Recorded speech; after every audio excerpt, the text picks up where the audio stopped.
Welcome back, everyone. Welcome back to another week, another edition of ESL Open Cup Asia number 216. I'm, of course, your Live VIP, and with me, I'm joined by the lovely people in the chat and these amazing players, as well as we are diving into our first matchup already. Again, this is your weekly dose of South Korean StarCraft. It doesn't get better than this, and spawning in the top right-hand corner of Equilibrium, we have our South Korean Terran player, the Red Terran representing himself, currently teamless. It is Bunny. And spawning in the top left-hand corner, we have his opponent. We have the South Korean Protoss, the blue Protoss player representing CranKy Gaming. It is Hero. Here we go. And if you are in the chat, so I'm just catching it. If you are in the chat, then do take care, everyone. If you notice the stream lagging a little bit, let us know. I do see that the OBS is a little bit shaky right now, which is a little bit concerning. Hopefully it clears up. Hopefully everything's okay. It looks like my connection to StarCraft is fine, but my connection to OBS or to Twitch is a little bit shaky, so we'll keep an eye on it. Keep an eye on it. Hopefully it does clear up. Regardless, we're getting into, again, ESL Open Cup Asia with a newly qualified players. Both Bunny and Hero have qualified for this season of GSL. And I'm ready. I'm excited to see what they have to offer here. Now that we have post-Naeem Katowice and we're leading into GSL, what is the form of our players as we are going for a proxy gateway? Hero starting off very aggressively, and I'm just happy to be a part of this, happy to bear witness to Bunny versus Hero again. A very dynamic matchup with good friends. We see them face off time and time again, and now they face off once again here in the first round. Brutal to see them face off in round number 1. Here we go, the giveaways on the way. Meanwhile, Bunny going to be going Marine. First here, did go for a Rax Expand economic opener at a Bunny on Equilibrium. I feel so weird. Like, we've been casting for the past week, and I feel like I haven't seen Equilibrium at all. It's one of the most muted maps in the map pool. We barely get to see it. It's great to be here. It's great to actually see it here in action, here and now. We've even seen Raz the Station more often than Equilibrium as of late. But there we go. We are going to be chronoing out that... We're going to be chronoing out that Adept. It's going to be moving out across the map. And so far, unscattered again. There was no Reaper. We're going for a Rax Expand into a 3cc. Oh. Into 3cc. Marines are on the way. The first Marine is going to be going down. There was no bunker. There was no defense there. The Marine does fall. We can get on top of the SV as well. We will delay the expansion. And this is brutal. Again, this was supposed to be an economic opener from the side of Bunny. But alas... it's anything but, as he's contained on one base. We have Raxes on the way, checking the vision here, and we have confirmed the second Rax. Big scout here from Hero. Boys are being pulled. We're slowly breaking through. The Deeper taking a lot of damage here. We have 2 Adepts, we have a Stalker, we have a Zealot already here with this proxy gateway. We're snowballing out of control. We're focusing down SCVs. We got one. We got one SCV. We zone away the Marines. We have more Marines on the way, but they are so battered and so bruised. We're coming in. Oh, we are coming in. Another Marine gets picked up. It looks like we did take down the Zealots. We take down an Adept. We're down to 2 units, but another Stalker has arrived. No, and behind this the gold is being taken. Hero rushing into the gold base. Just constantly in the face here of Bunny, not letting him breathe, not giving him any room whatsoever. The Stalker survives. A Marine goes down. GG gets called. The trades are too good. Hero snowballs out of control and takes game 1. GG. GG, well played. As as Hero does very quickly take a lead in this series. Oh my god. It's now going to be getting into game number 2. Already on-site Delta. We're just diving right on in. We are just jumping right into it.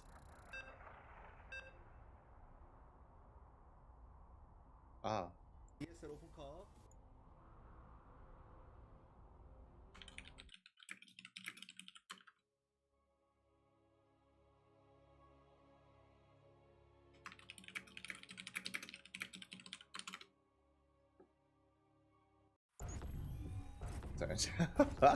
Just messaging a good friend. But here we go. Messaging Maddox, the lovely Korean caster. Lovely, lovely. Spawning in the top left-hand corner of side Delta, we have our Red Terran player down in this series already after a very, very chaotic, very intense game number 1. Can we bounce back? As we just started the broadcast and I'm still waking up and it's already almost over, at least this series, I mean. Hopefully we can force the ace match. I want to believe here we have the Korean Terran, Bunny. And spawning in the bottom right hand corner, we have the South Korean Protoss, the blue Protoss player representing CranKy Gaming. It is Hero.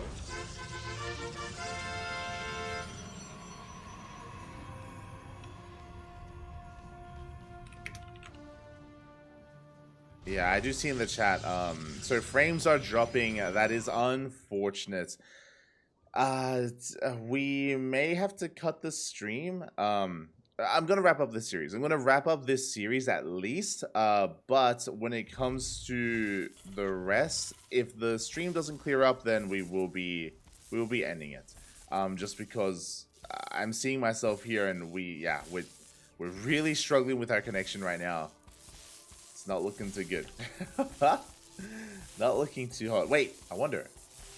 Is there a reason for that? There may be. Hold on, there might be. Okay, we're good. As we are going to be settling in. We do have a bit of an eBay block here from Bunny, but here he was so quick to respond. Okay, should be clearing up. Should be clearing up. I accidentally had my VPN on.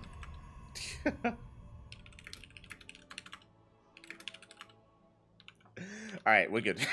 I was really concerned. I was like, yo, why is the connection so bad? So, for those that are curious, I accidentally had my VPN on, and the VPN was ruining my connection to Twitch, as you can imagine. So it has since been rectified, and now we can focus on the cast, we can focus on the game. Okay, game 1, of course, Hero went for a proxy, he snowballed out of control. It was an economic opener. Okay, so just quickly talking about that first game, because we didn't really get to dive into it. In game number 1, we did have a very, very greedy opener out of Bunny. Not just going for a Rax expand, but he went into a triple Rax follow-up, which means he had very little to defend. He had very few units to work with, and we saw the Marines just picked apart one after the other. There was no factory, which means no Cyclone, no Hellion, no Widowmine, no nothing that could stop Hero, no bunker either. Here we do see Bunny going for, once again, a Rax expand economic opener. This time you can see he's so much faster here to get on top of that bunker. We do focus on both, oh my god, both SCVs, Hero. The target firing there was insane. He gets 2 worker kills, gets the hell out of there, delays the bunker, delays the CC. We'll get back up and running. And with the completion of this bunker, we should be okay. We should be able to survive. The game will not end like the previous one. Of course, there is no proxy this time. Bunny has map control, and Hero does back off. Siam. Hero, he does back off. Behind this is going for his own gate expand here, and this time we can sink our teeth into the game, into the series. This time we can go full blast as Reaper is going to get picked off. Reaper is going to go down. Nicely done. Nicely done there by Hero. Is going to be walling off. And the question becomes, it's a Twilight Council opener, but how many gateways? We have an answer. We have 1 gateway done in the main base. We have 1 more in the main. We have 2 at the natural. It's going to be a 4-gate blink. Hero going to be in the face of Bunny. Hero now going to be hyper aggressive, and Bunny is going to be in quite a bit of trouble here because he's committing to Widow Mines, and he's going for a 3rd CC. No! Okay, so a couple of things. 1, typically a Terran player would go for, say, a double mine drop, for example, like 2 Widow Mines, and the idea behind that is that you go straight into your tech lab, straight into tank production. We saw that Bunny, he invests into a 3rd Widow Mine, so he delays the tech lab, delays the tank production a little bit further. This mine drop is that much more committed. This needs to get more damage done, otherwise Bunny's going to be in a lot of trouble. On top of that, because of the fast 3rd CC, that eats into the rest of his army, that delays the factory, the tank production here. You see, we don't even have the resources for it. He's going for an add-on swap. He's not making any tanks. Okay, he does come back on. Thankfully, he does go back on that tech lab, as he will need tanks to defend. Drop comes in. Hero, he does respond. Widowmine's going to be roaming. We do pull the boys. Oh, so far, Ooh, a blundered reaction, and good reactions on the right-hand side, but 6 pros go down. Good damage done here by Bunny, but can he survive the counterattack? As Hero, he is moving out across the map. He is moving out. We have the Prism, we have the Stalkers. We are pushing.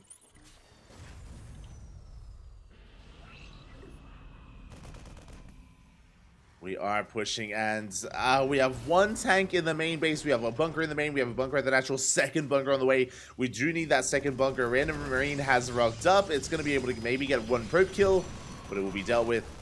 And here we go. We do push up the ramp. We focus down one of those bunkers. It's going to be going down. And again, there's only 1 tank, so we cannot cover the low ground. Tank is going to be repositioning, but we can avoid it. Yeah, we just blink right into the main base, avoiding the tank. Just kiting and just pulling Bunny apart. Another big warp in. This time of Zealots. The boys are being pulled. SAVs are going down. And this may become too much. I mean, the tank volleys are pretty good here on the Stalkers. We got 1 tank, but another tank just barely pops out. We focus down the medevac. We're running out of Stalkers, but look at the economic damage. 21 SCVs.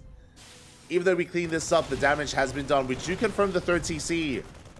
We confirm the 3rd base.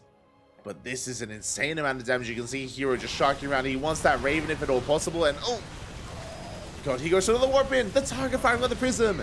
Very clutch target firing there from Bunny. Does focus down the Warp Prism. Does kill it. That's going to be the end of the aggression, at least until these 3 Stalkers go down. But they're still gaining value. They pick up more Marines. Stim is not done. These vanilla Marines, you can see them struggling against the Stalkers.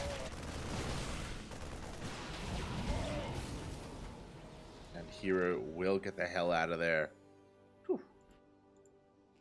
And as the dust does settle, Hero, he is heavily ahead, far ahead in workers. We have 45 workers to the 30 of Bunny. On the flip side, Bunny does have a 3rd TC, so he can make 3 SCVs at a time, and he can mule as well. That is true, but he wants to be spending his money producing army, not reproducing SCVs. How many tanks does he have? 1. There's only 1 tank right now. He can't afford a 2nd tank because he's making workers. And here we go, Hero, he's coming in once again with a vengeance. Bunny caught off guard. He was hoping maybe the aggression had ended. He was hoping that maybe Hero would back off. But Hero, he doesn't back off. He doesn't know when to quit. And that's what we love about him. He's just always in your face, always hyper aggressive. We'll lose the Stalker. Again, killing even more workers. And with our 2nd Warp Prism here, we are just not slowing down. Another big warp in. Behind this, we're going for Charge, going for Storm. We dive on top of the 1 tank that we had left. That was the final tank, by the way. That was it. That's all we had left. Boys are being pulled. But Hero, he's kiting his heart out. Blinking so well. Killing 34 SCVs so far. And just maintaining his economic lead. Gas Geyser burns down. 3rd base doing what it can. We're getting into Biomarauder. We do soon have Stim. Stim is finishing up in a couple of seconds. That will help. But what about the Storms? This is crazy for Hero to warp in aggressively across the map with High Templar. We're seconds away from Storm finishing. It is being chronoed. It is about to finish, and what do we do with this for Hero? Do we go for a main fight? Do we go for a Storm drop into the mineral line? Pick your poison. Hero can do what he wants.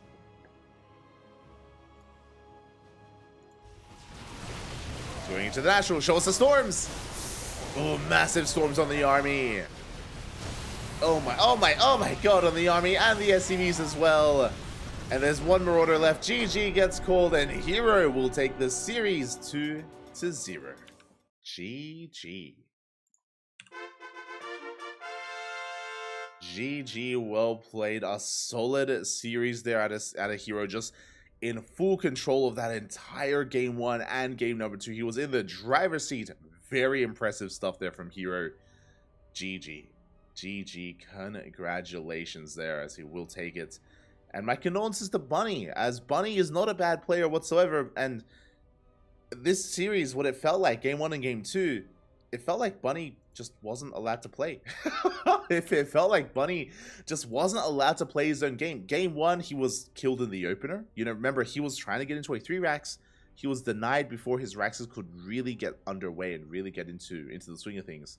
So Hero shut him down there. And here in game number 2, we had a mine drop into a fast 3rd base. We never got the 3rd base up and running. We never got up to even 2 base saturation. Bunny was shut down before, again, he could really stand up. GG. Just really aggressive styles here out of Hero and not allowing Bunny to play the game. Congratulations. Hero does advance on into the next round. And he is going to be lying in wait for his next opponent. He's going to be waiting for quite some time as we have to figure out where we want to go and what series we want to jump into. We have to make a choice. Now, shout out to all the other English casters. By the way, I believe Wardy is also casting in English. I believe Wardy is also in another portion of the brackets. Shout out to Coca casting in French. Shout out to Maddox casting in Korean. Again, plenty of coverage going on. And we can take a moment here to have a look at the bracket. Let's go. Exclamation mark B, you get a link to the Wikipedia page. You can also get a link to the ESL bracket as well. Un momento here as I do try to sort that out. Bam! There we go. From the top, we have Dark. Dark waiting in the round 16 for his next opponent, either Lemon or Rex. A bit of a Taiwan on Taiwan matchup currently going on.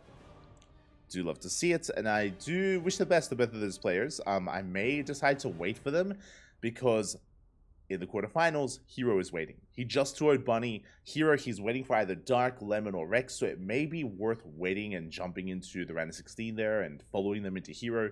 Last week, Dark and Hero also played in the semifinals, and I missed them. I was in the other side of the bracket, and I missed Dark versus Hero. I don't want to miss it this time. I don't want to miss it this time, so we'll see. We'll see what happens. Fingers crossed. Meanwhile, scrolling down, we have Bjorn versus Cyan.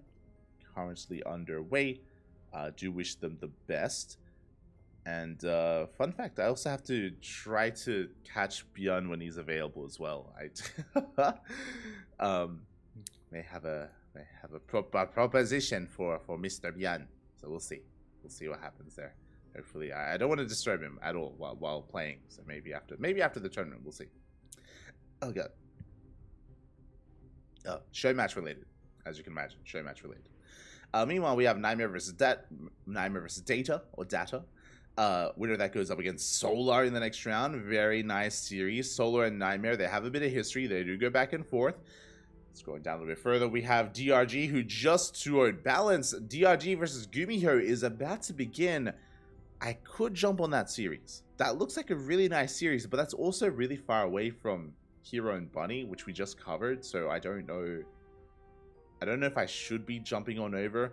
Meanwhile, we just got an update as well. Creator versus Classic just wrapped up. Creator, he 2-0'd Classic. Creator, he's waiting for the winner of DRG and Gumiho. So those series, they will lead into each other. So everything's lined up there. I already missed out on Dark versus Hero last week, though. Like, do I want to... If I can jump on DRG and Gumiho, which is going to be a really good series, but I'm probably going to miss Dark versus Hero 2 weeks in a row. Like, I mean, I guess I'm willing, I guess. Scrolling down here, we have Oliveira versus Shin, currently underway. Ooh, Nightmare, he just 2-0'd Data. Nightmare versus Solar is about to begin as well. Really good match is about to start. Sue versus Fork into Cure. Again, the first round still underway, and I don't know where Wardy is. I don't know what series Wardy is on. Let me just double check. He doesn't add his series to the title. God damn it. He's on Oliveira versus Shin. Okay, he's on Oliveira versus Shin. So we'll jump into this. Oh god! They're already starting.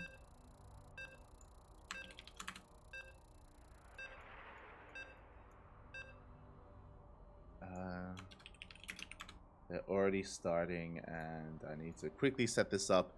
The team logos may be a little bit scuffed. They may be a little bit scuffed here. But we have our next series. It's going to be Gumiho versus DRG.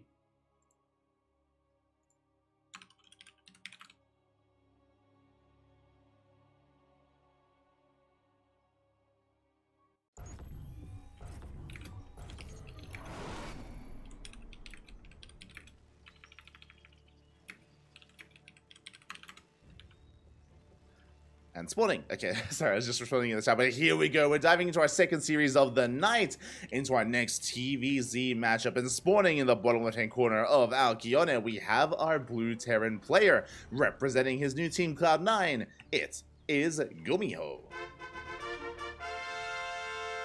And spawning in the top right-hand corner, we have his opponent. We have the South Korean Zerg player, currently teamless, deserving to be on the team though. The red Zerg, it is DRG.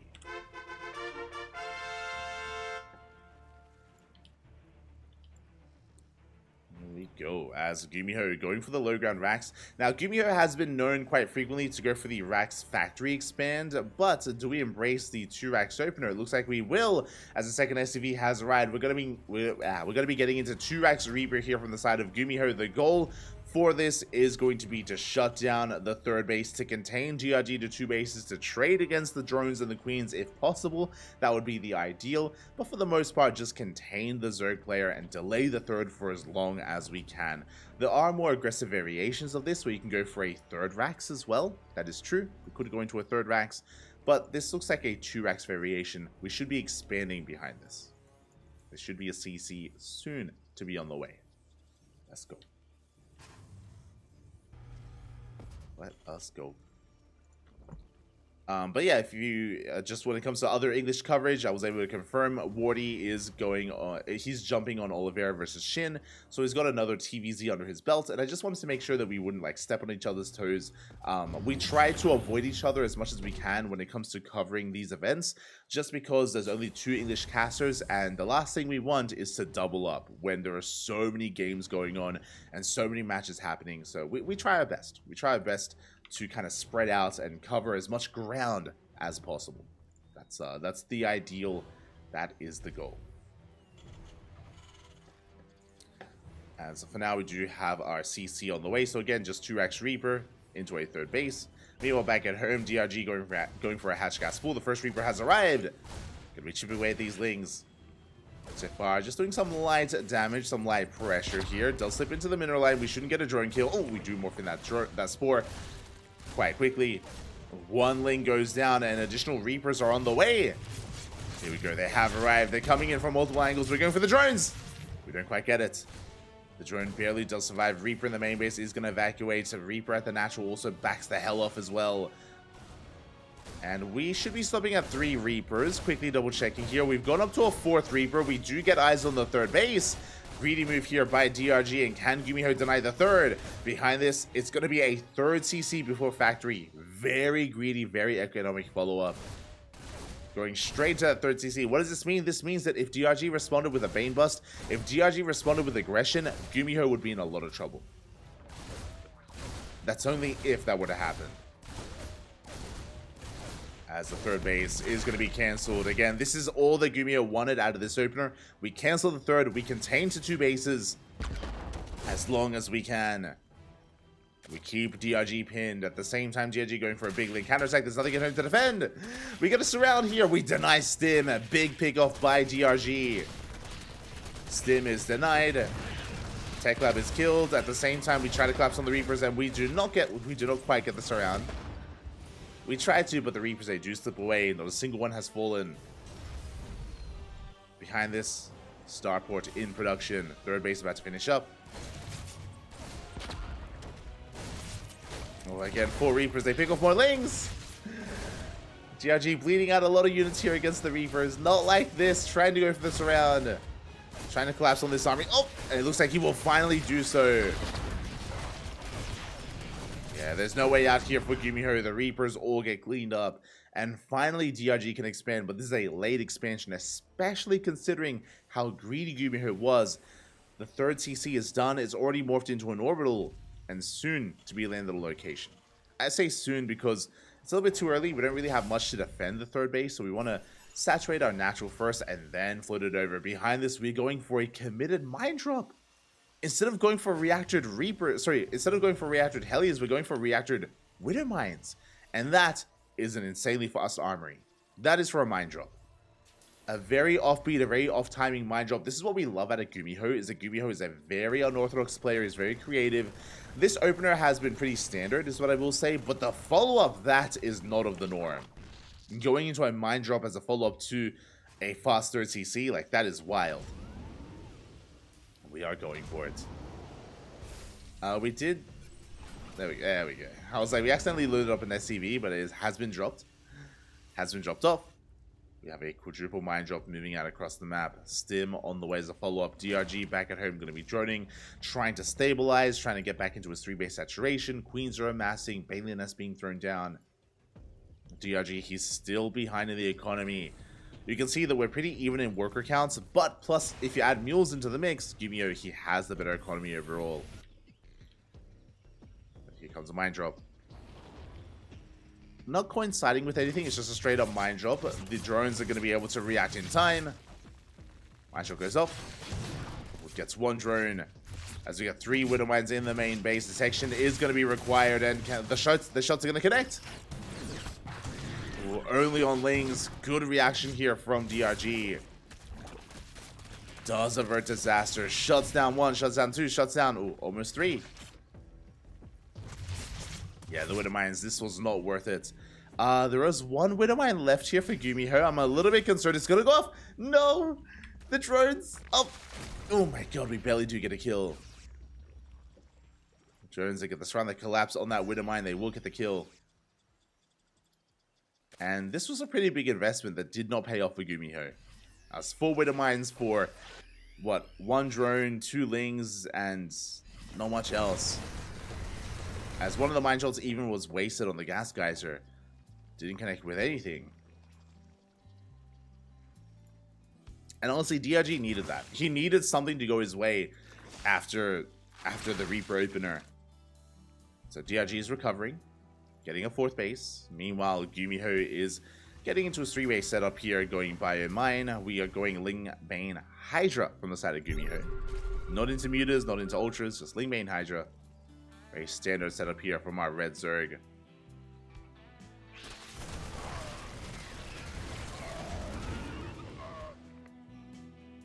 So it's a collapse on those Marines. At the same time, on the right-hand side, Gumiho does come in with the drop. He's going for the 4th base. Uh-oh. And DRG, can we hold on? Do we have a transfuse? We do. We have 1 transfuse available, but the queens are exposed. We get 1, we get 2 queens. Good target firing as well. And Gumiho is snowballing out of control. He gets a 3rd queen. It barely lives. The queen lives, but what about the base? What? We have to make a tough choice. Do we lose the queen or the base? We lose the queen. And it looks like we will barely hold on here. The base got so low. We lose another queen. Big mine shot goes off. The hatchery survives on 13 HP. A couple more shots, that would have been it. It may have been even worth it to just sack the Marines. But that was an insane trade. He killed 4 queens. 4 queens, almost killed the base. And he's healing back up. He can go for the dive. He could try to dive on this. The Marines are going to be killed. We have Marines towards the left-hand side denying any other base. 69 Lings have gone down. Nice. And that trade was brutal. And DRG, any hope of recovering anytime soon, it's not there. It's not there, not anymore. DRG falling further and further behind. A mine drop's going to be going off. Only connecting with Lings. We have 2 more widow mines here towards that 3rd base. DRG, he will evacuate in time. Goes for disaster. Ooh. Mine drop's going off here, and we do get a good amount of drones. What was that? 3, 4 drones going down. Job coming back in. Oh, and DRG, he cannot lose this base. Not right now. Not after what just happened. We invested so much into saving it. Yeah, the army has to rotate over. We are in position. The problem is it's not going to take much. We can sneeze on the base and it's going to die. Alright, give me her. Get your sneeze ready. Yeah. Yeah. Get it ready, bud. So far, Bailey's they do crash in. Ooh, medevac does get picked up by the Hydras. At the same time, we're pushing on the left-hand side. Gumio up in army supply. He has numbers on his side. DRG trying to keep up. Can he catch Gumiho off guard? Lings, they come in first round. Good pick up there by Gumiho. Does kite back into his reinforcements. Bailings, they will not connect. And this is a rough trade for DRG. Once again, Gumiho trading very efficiently. Good target firing, good kiting. Off of creep as well. Liberator range is on the way. We're getting into lib production. And that hatchery is slowly regenerating HP. It was at 13 HP, now we're at 68. Almost 60. That was 69. Nice. Very nice HP. Very nice hatchery. Shaking my head. Not nice anymore. It's at 72. Let's give you once again going to be trading beautifully here against these Lings. Ooh, not against the Baileys though, as he's not paying attention because he's focusing on the main army and he does collapse here on the gold. May have lost an army on the right hand side, but that was not really an army, that was only a drop. His main force, I mean, Gumiho is maxed out. He's maxed out at this point. He's up 70 supply. And again, that's just because of all the advantages. The dominoes are just falling and collapsing one after the other throughout the course of this game. When it came to the opener, when it came to the drop play, when it came to the trades, it's all been adding up. That's why DRG is so far behind and has been for so much of this game. It's just snowballed out of control.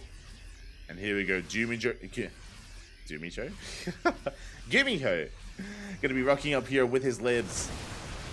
And GG gets called. We don't even get the final fight. The hatchery does live, but the player doesn't. As Gumiho takes game number 1.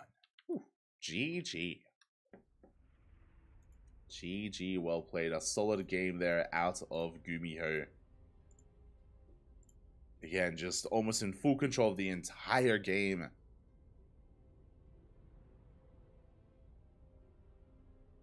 With that, he takes a lead. He takes a lead in the series. He needs Onomas one more to take it all, to advance on into the next round. And does he have it in him? Can he pull it off? Or can DRG fight back?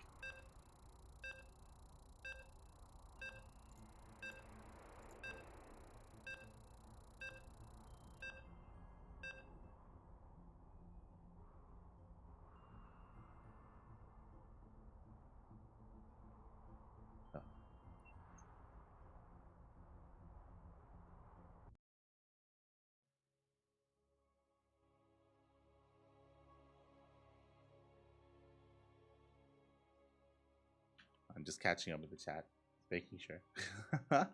Shout out to Green Soup, by the way. Big shout out to Green Soup. For those who are maybe unaware, he's a lovely ESL admin here. Without Green Soup, this event would not be running anywhere near as smoothly as it is. So thank you so much for all the work that you do for esports, for StarCraft in general. Gracias, papi, gracias. Thank you so much. As we are settling into game number 2. Game number 2 of this series, and spawning in the bottom right hand corner of Golden Aura, we have our South Korean Terran player, the blue Terran, representing Cloud9. It is Gumiho. And spawning in the top left hand corner, we have the red Zerg player, currently teamless, down in this series, having a hard time in game 1 after having a hard opener, but we'll see if he can bounce back. It is DRG.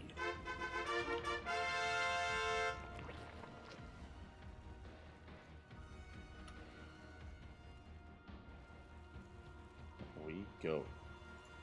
Ooh. As the game is going to be settling into a standard opener, we do have a hatch gas pull by DRG. 2 games in a row, we do have Gumiho going for a 2x Reaper opener. Again, this is not a cheese, this is just a way to gain control early on, and Gumiho was so successful with this in game number 1. If you remember, he was able to get some link kills, he was able to, more importantly, deny the third. We saw DRG being a little bit too greedy, trying to take the third base. He was forced to cancel it because of how many Reapers there were. And even thereafter, the Reapers were doing a great job trading and shaving off Ling after Ling after Ling, being so very efficient. That's the goal here of this opener, is to deny the third. And hopefully this time DRG isn't too greedy and he doesn't try to rush into that third base ahead of time. Usually, once the Zerg player recognizes what's happening, they don't try to take the third at all. They just stay on 2 bases, they just build themselves up, and then take a delayed third in general. Just because if they try to sneak it out, they can be punished for it. But we'll see. We shall see.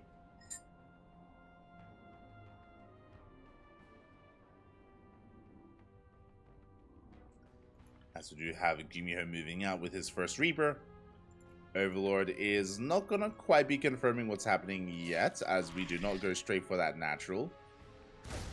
But the Reaper does rock up. Dancing with those Lings, additional Reapers on the way. DRG, he does prioritize Ling speed. It's already on the way, already in production. And Gumiho doesn't have a drone out for the third base either, so he is already anticipating what's going on. Does put the second Reaper. And DRG is in a much better position.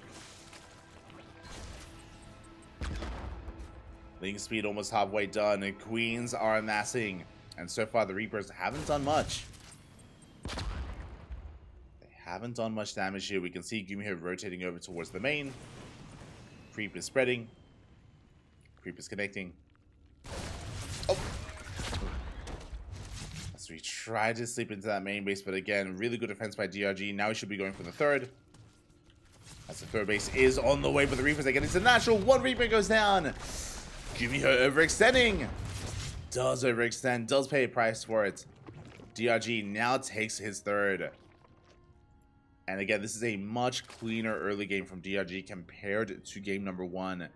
And Gumiho behind this is going into a 3-rack setup. Oh my, okay, this is interesting. I haven't really seen too much of this in quite some time.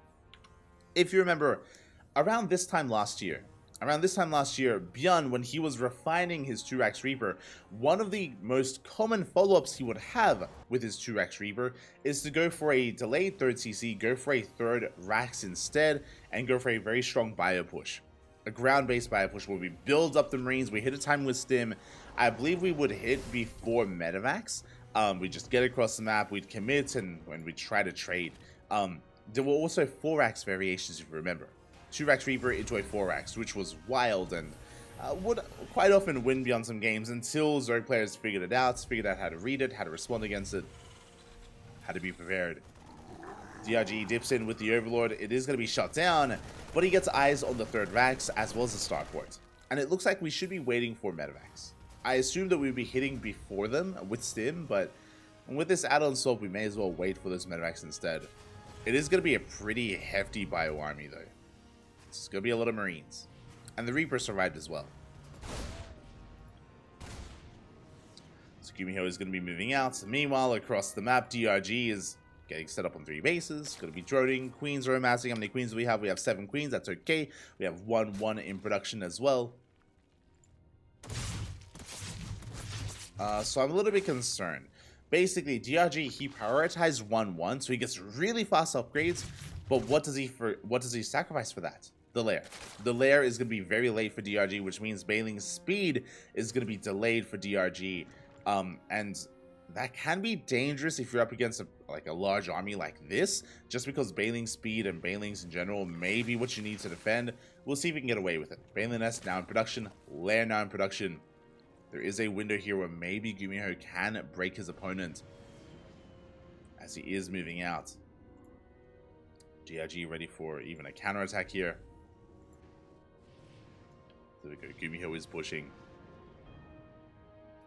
Got a medevac to support.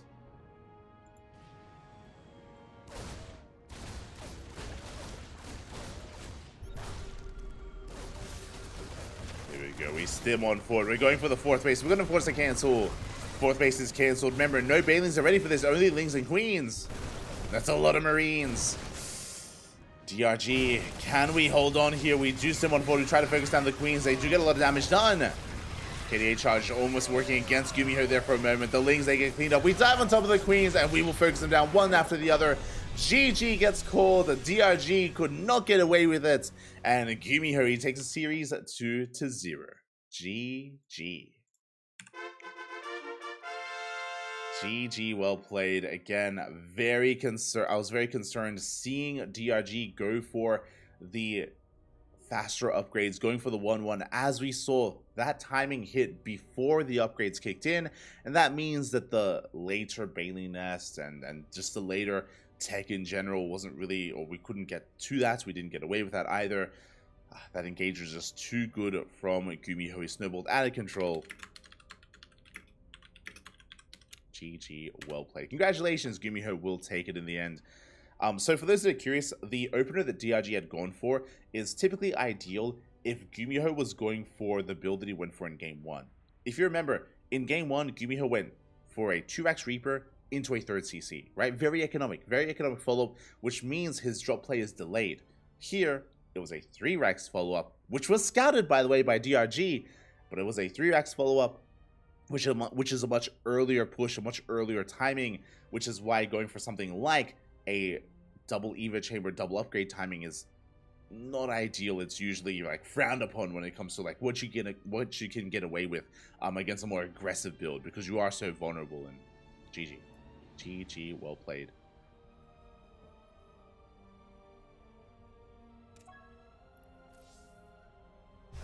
Congratulations there. As Gumiho does advance on into the next round to face off against the next opponent, he has an opponent ready and waiting. It is going to be Gumiho versus Creator. Meanwhile, I'm just quickly double checking, trying to see if there's another series ready for us.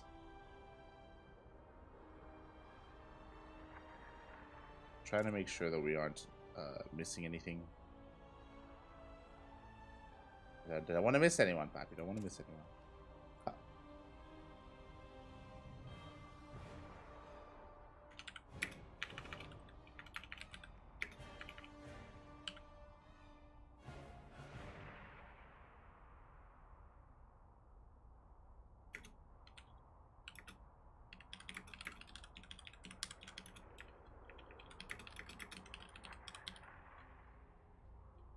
They're just messaging some players as we have a look at the brackets and try to catch up on any other updates. Here we go. Okay, from the top, we do have, of course, Hero still waiting for his next opponents. I believe Dark's still waiting for Lemon and Rex to finish up. So we do have a bit of a traffic jam here in the upper half of the bracket where players are still waiting for the first round to finish. But I'm sure that it will soon be getting underway. Scrolling down a little bit further, we have Nightmare vs Solar still mid-series. Winner goes up against Beyond in the quarterfinals. Very spicy matchups underway. We have our matchup, Gumiho up against Creator. Creator did 2-0 Classic, and Creator now up against Gumiho in a best-of-3 quarterfinals match. And down in the lower half of the bracket, we have Shin 2-0'd Oliveira. Very big win there by Shin. Does take down Oliveira 2-0, and now he's waiting for either Sue or Cure in the quarterfinals.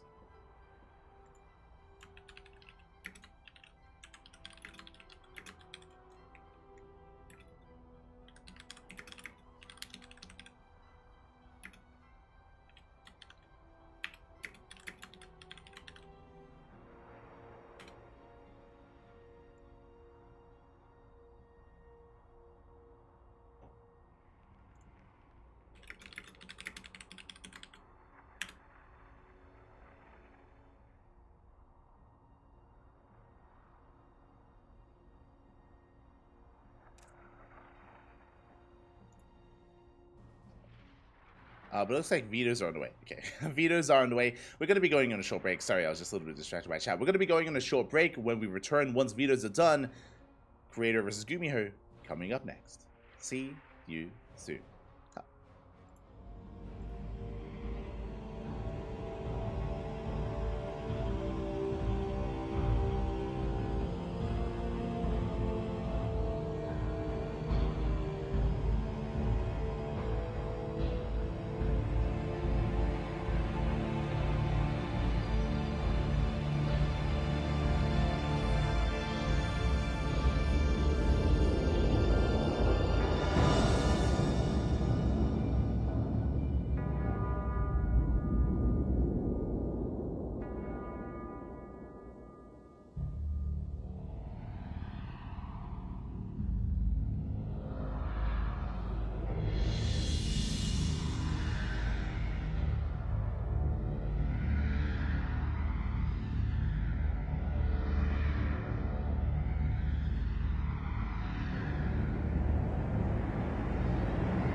And welcome back, everyone. Welcome back. Whew.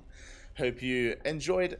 Hope you enjoyed that lovely brutal OSC as we have returned with our next series. With our next matchup, it's going to be a best of 3 TVP, and spawning in the top left-hand corner of Equilibrium, we have the South Korean Terran player, the Red Terran, representing Cloud9. It is Gumiho.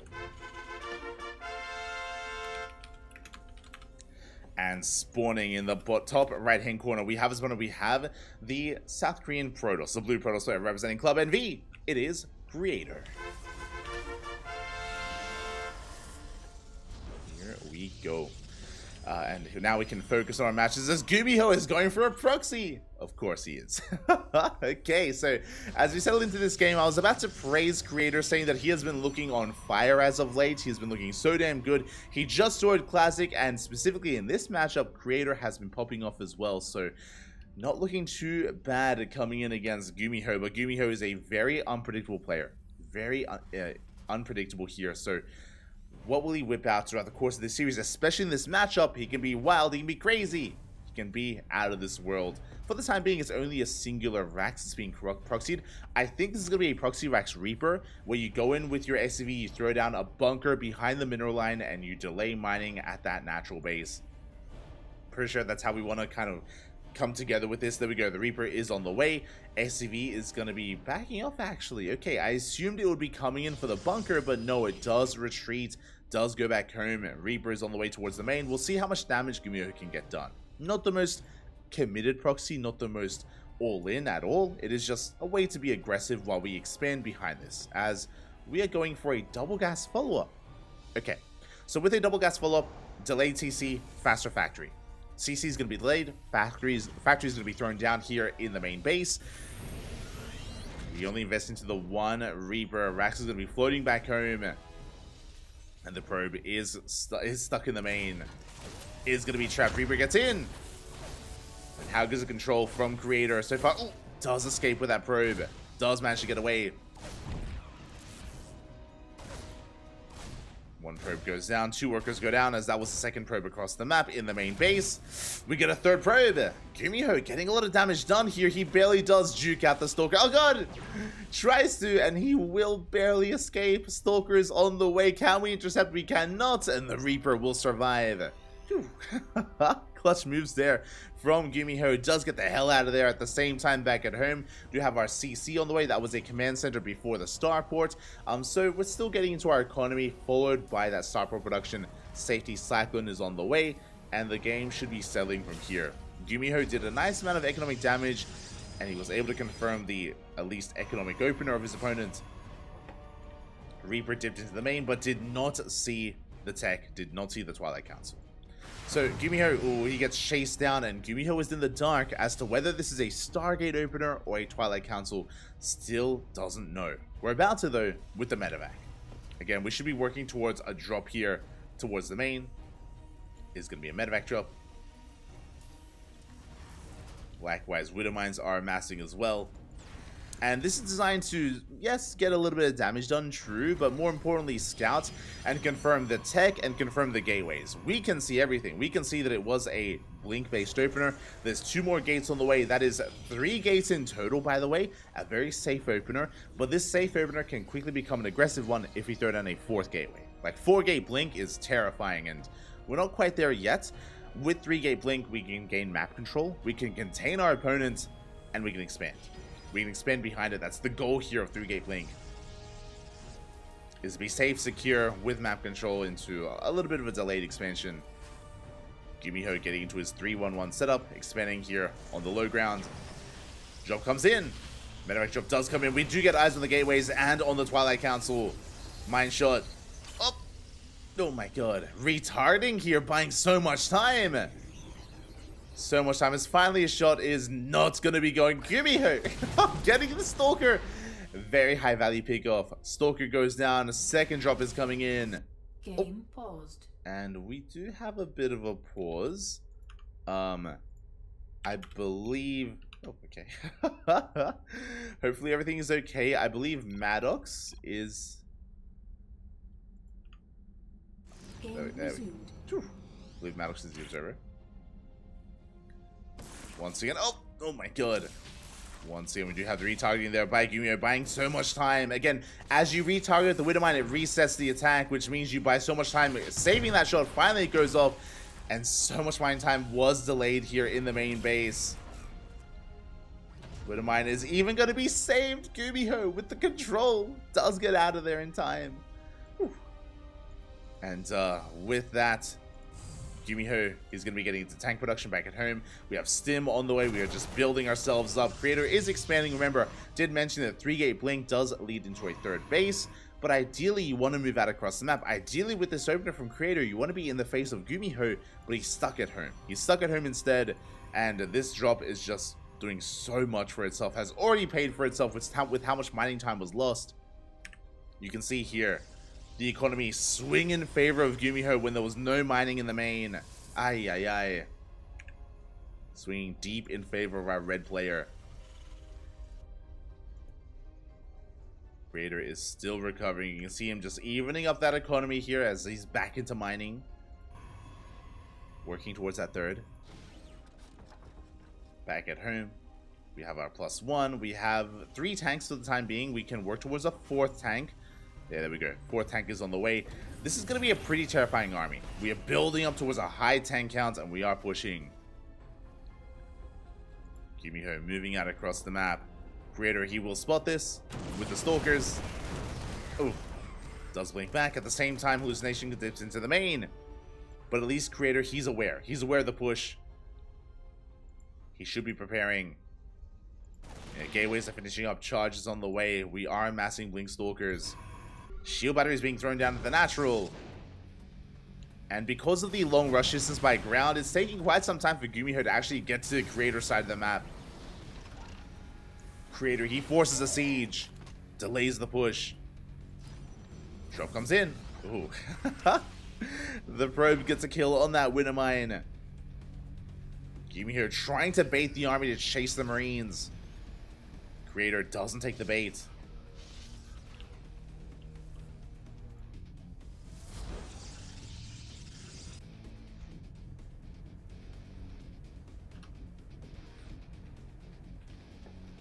Doesn't take the bait, does back off.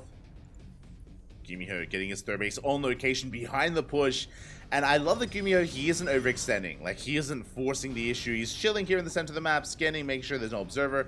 Hallucination confirms the army is still being active. And now we move out towards that third. Creator, again, trying to make sure he doesn't get caught out by the tanks. Coming in from multiple angles. Charge is about to finish. Tanks are sieged. Again, Gumiho is trying to bait the army in. Creator, he will back off. He backs off, calms things down.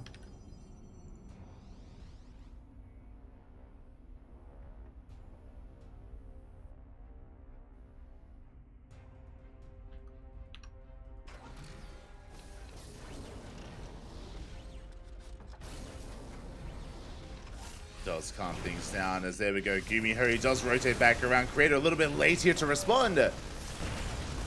Unable to get here in time. The tanks, they do siege. Again, Creator, who was hoping to get there before the tanks could, catching him on siege instead. Mine shot goes off. Archon goes down. 3 more Widowmines behind this. Gumiho pushing in towards that natural base. Overcharge is popped. But the Zelts are getting picked off, and here we go. We collapse on the army. Storm is done. At Templar, they're coming in. Big storm on the army. There's a massive storm here on the Marines, and it looks like a Creator, can he barely get on top of the tanks? There's 1, no, there's 0 tanks left.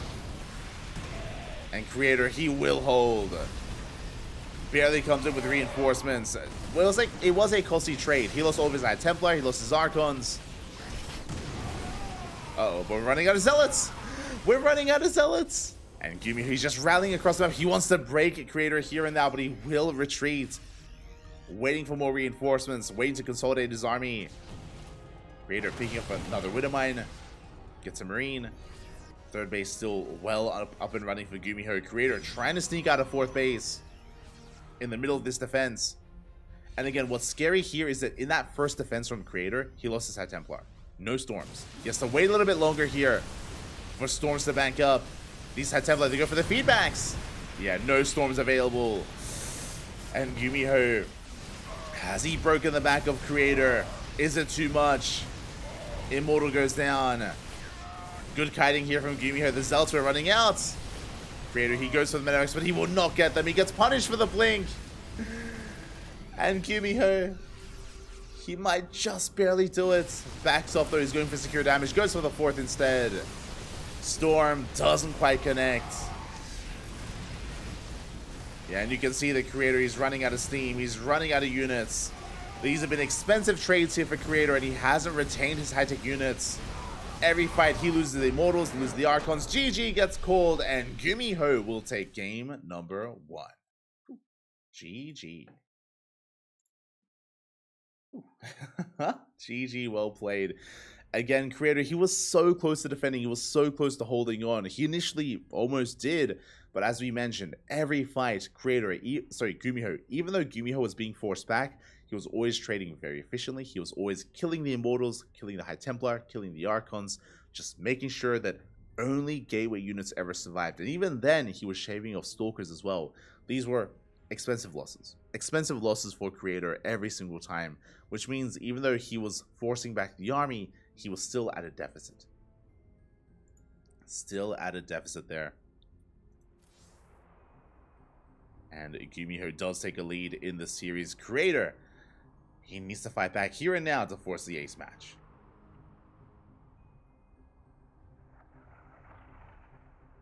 Here we go. Does he have it in him? Can he pull it off? Personally, I hope so. Personally, I would love to see an ace match here. I'd love this to go the distance. Can we get there?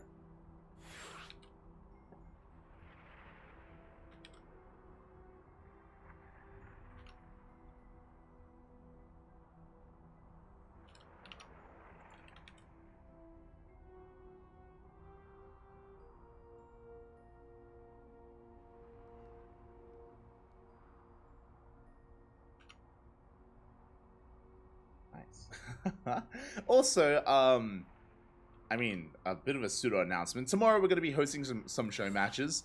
As you can imagine, we're going to be hosting the Club NVX Ducklings Showdown, and tomorrow we have Gumiho versus Nightmare and Bunny versus Creator. These two players are going to be featured in tomorrow's show matches, so this is a bit of a preamble. This is a bit of an appetizer leading into tomorrow's show matches that are going to be taking place. So, yeah, it's a bit of a taste for what is to come. And regardless of how this series goes, it does mean that, hey, tomorrow there's going to be that much more on the line behind these two to see if they can get, or if the losing player can get their revenge. So we get into game number 2. Let's go.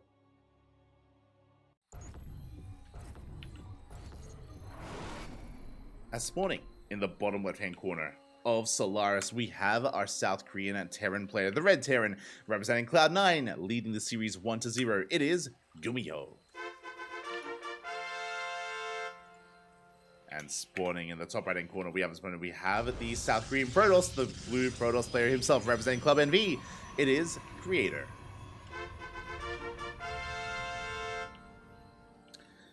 Well, also, when it comes to game number 1, a big part of that as well as to why the push hit as hard as it did from the side of Gumiho is because of the Mind Drop. Remember, it's easy to forget, but the last game did start off with Gumiho going for a Mind Drop, and he denied so much mining time. He got a massive economic boost from that Mind Drop, and economic advantages, especially early on in the game, are huge. They pay off so much in dividends as the series does progress, or it just has so much more value because early on you have so much less workers and less of an economy to work with that it does kind of snowball out of control. So yeah, basically economic damage done early on is harder to recover from, as opposed to, you know, losing 10 drones when you have like 90 workers in a 15-minute game when you have a bank, for example.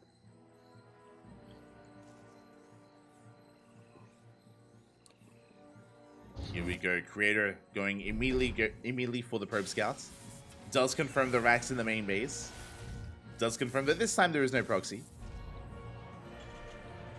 Behind this factory is thrown down. It was a double gas opener, so a faster factory. Delayed CC from Gumiho. Here we go. Oh, I see the emote in the chat. Yes, the Club NV emote. Yes, that one. The Duckling. But yeah, there's going to be those show matches tomorrow. Again, it's going to be Creator, Gumiho. It is also going to be Nightmare and Bunny. All going to be taking part in those lovely show matches. So stay tuned for that. I know we haven't had them for a while just because of IEM. Basically, we were waiting for players to finish traveling after IEM Katowice, which is why we took a couple of weeks off from the Duckling showdowns. But they're coming back tomorrow. They're coming back. Look forward to it. As Gumiho is getting into his CC on the high ground. Cyclones on the way. Okay, I was not expecting this. Reactoring out those Cyclones. Do we go for a Cyclone drop behind this as well? I'm curious.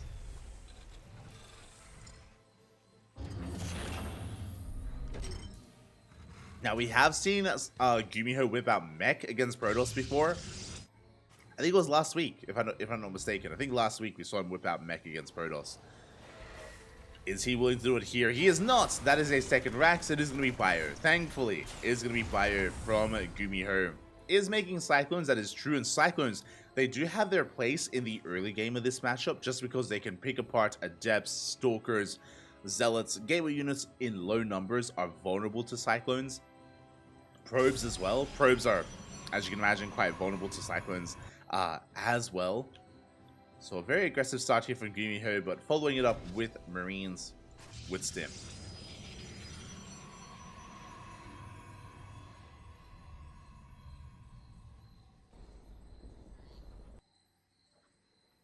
We are going to be threatening that natural base.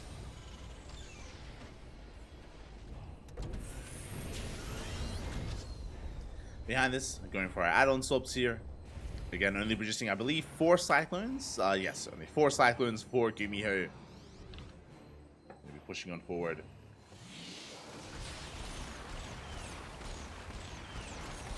Does get a couple of lock-ons. Does shut down the Adept.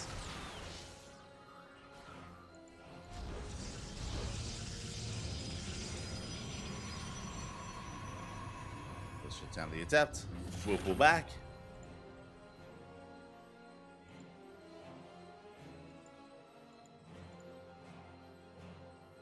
And from here, at least we don't lose any. Cyclones. They did take quite a lot of damage.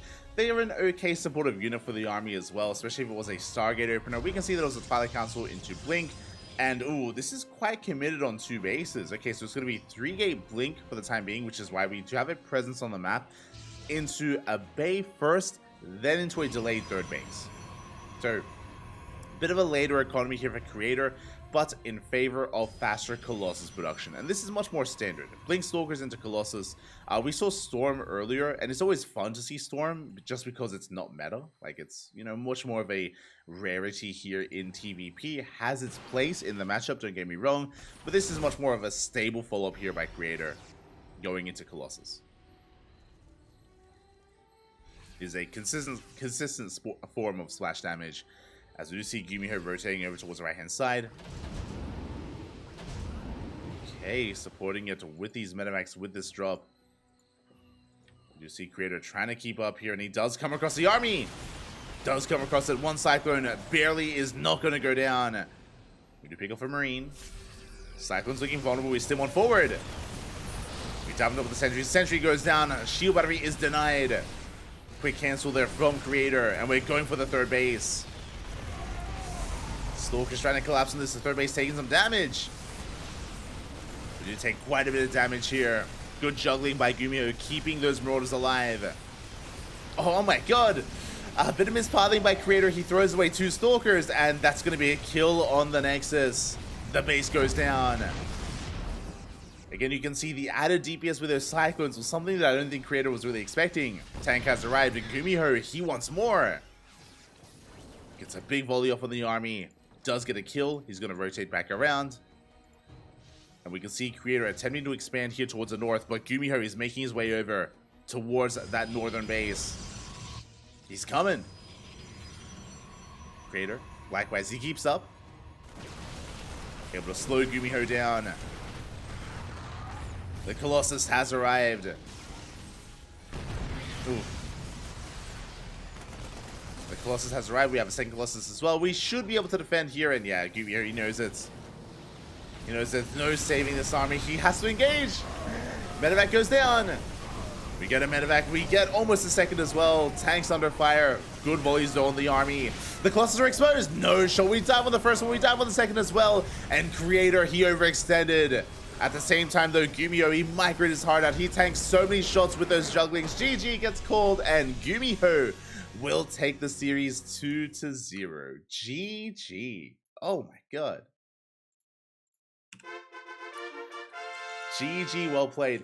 How many volleys did Creator waste trying to shut down that tank that was being juggled by the medevac? That was like 3 volleys. Like 3 volleys trying to focus on the tank, trying to focus on the medevacs as well. As that was happening, that one siege tank in the backline was going ham on the army. The Marines and Marauders steaming forward. And in a matter of seconds, Creator, he lost his entire buffer there for his Colossus. GG.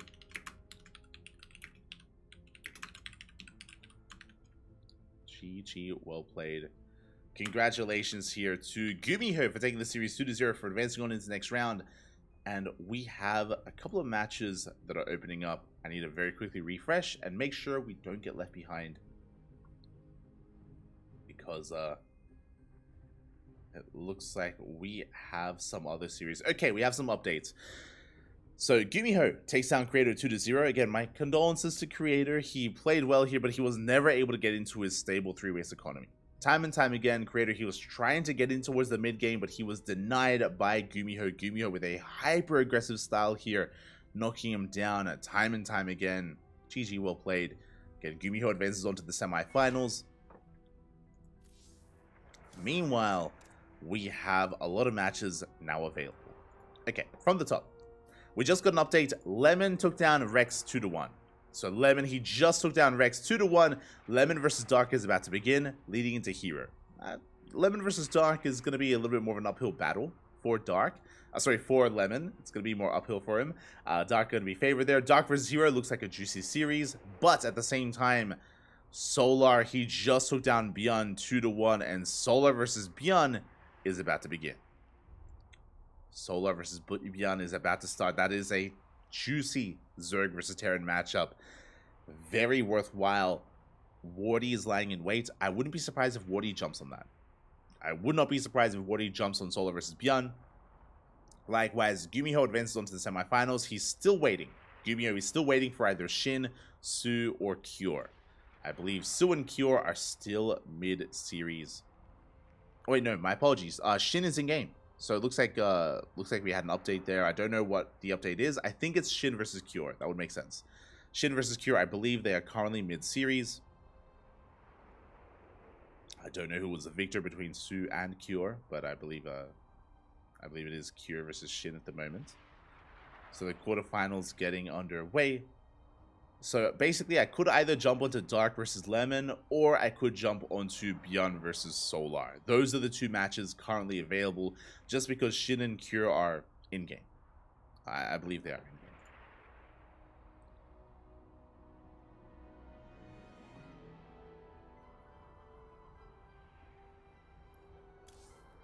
So getting into game number 2.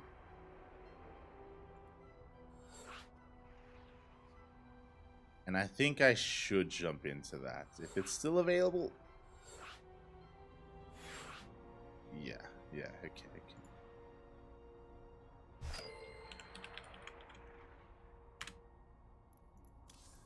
Okay. Here we go. Okay, Shin versus Cure. So I would love to jump into Solar versus Beyond, but I'm pretty sure Wardy is on that. I'm pretty sure Wardy is going to be jumping on that. And I mentioned before that I do. Yep. I have confirmation. Wardy, he's gonna be casting Beyond versus Solar. And I mentioned before that I don't want to. We want to try to avoid each other. It's just so we can, spread out the English streams and spread out the English casts. That is what we are trying to do. So we will have our own TVZ.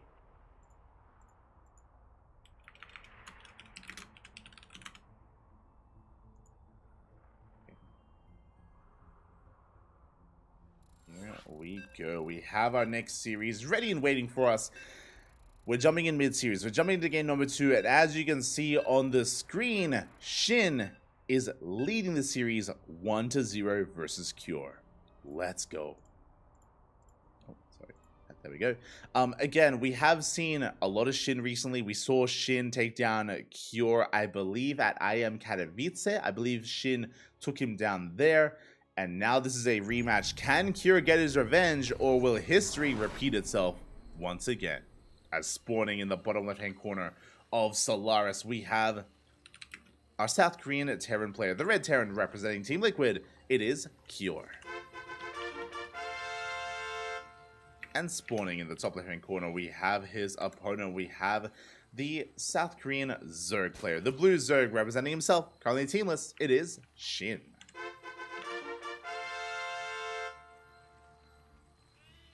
I'm just double checking here because I don't want to say the wrong thing, just to make sure. And yes, okay, so if you were here last week, you would have been here for the IM rebroadcast that we did, where we were going over the replays of IM Katowice, the group stage, and Shin popped off in the group stage. Shin, he popped off. If you are unaware, one, I recommend the VODs because there were some really good games, but Shin at IM Katowice a couple of weeks ago, he was able to bring down Cure 2-0, he beat Clem 2-0, and he beat Oliveira 2-0. Shin in Zerg versus Terran, he popped off. It was crazy. The only player he lost to was Bunny. And Bunny, to be fair, he's becoming a TVZ specialist. We casted Bunny at We casted Bunny at IM Katowice, he beat Shin, and we casted Bunny at in the GSL qualifiers, and Bunny beat Dark. Like, Bunny, his Terran versus Zerg is looking really good right now. So for Shin to lose to Bunny, no shame whatsoever. And again, Shin, he beat some of the other big Terran players in the world. To beat Cure and Clem and Oliveira at IEM was wild. So really good stuff out of Shin. That was a couple of weeks ago. Shin is leading the series here once again against Cure. Again, can Cure do what Clem, what Oliveira, what even he himself could not? Can Cure bounce back and take some maps, take a series off of Shin? We're here to find out. It is going to be 2-Rax Reaper. 2-Rax Reaper out of Cure. It is going to be zooming across the map. I believe Shin also beat Cure in the GSL qualifiers, right? I want to double check, but I remember seeing them face off twice. I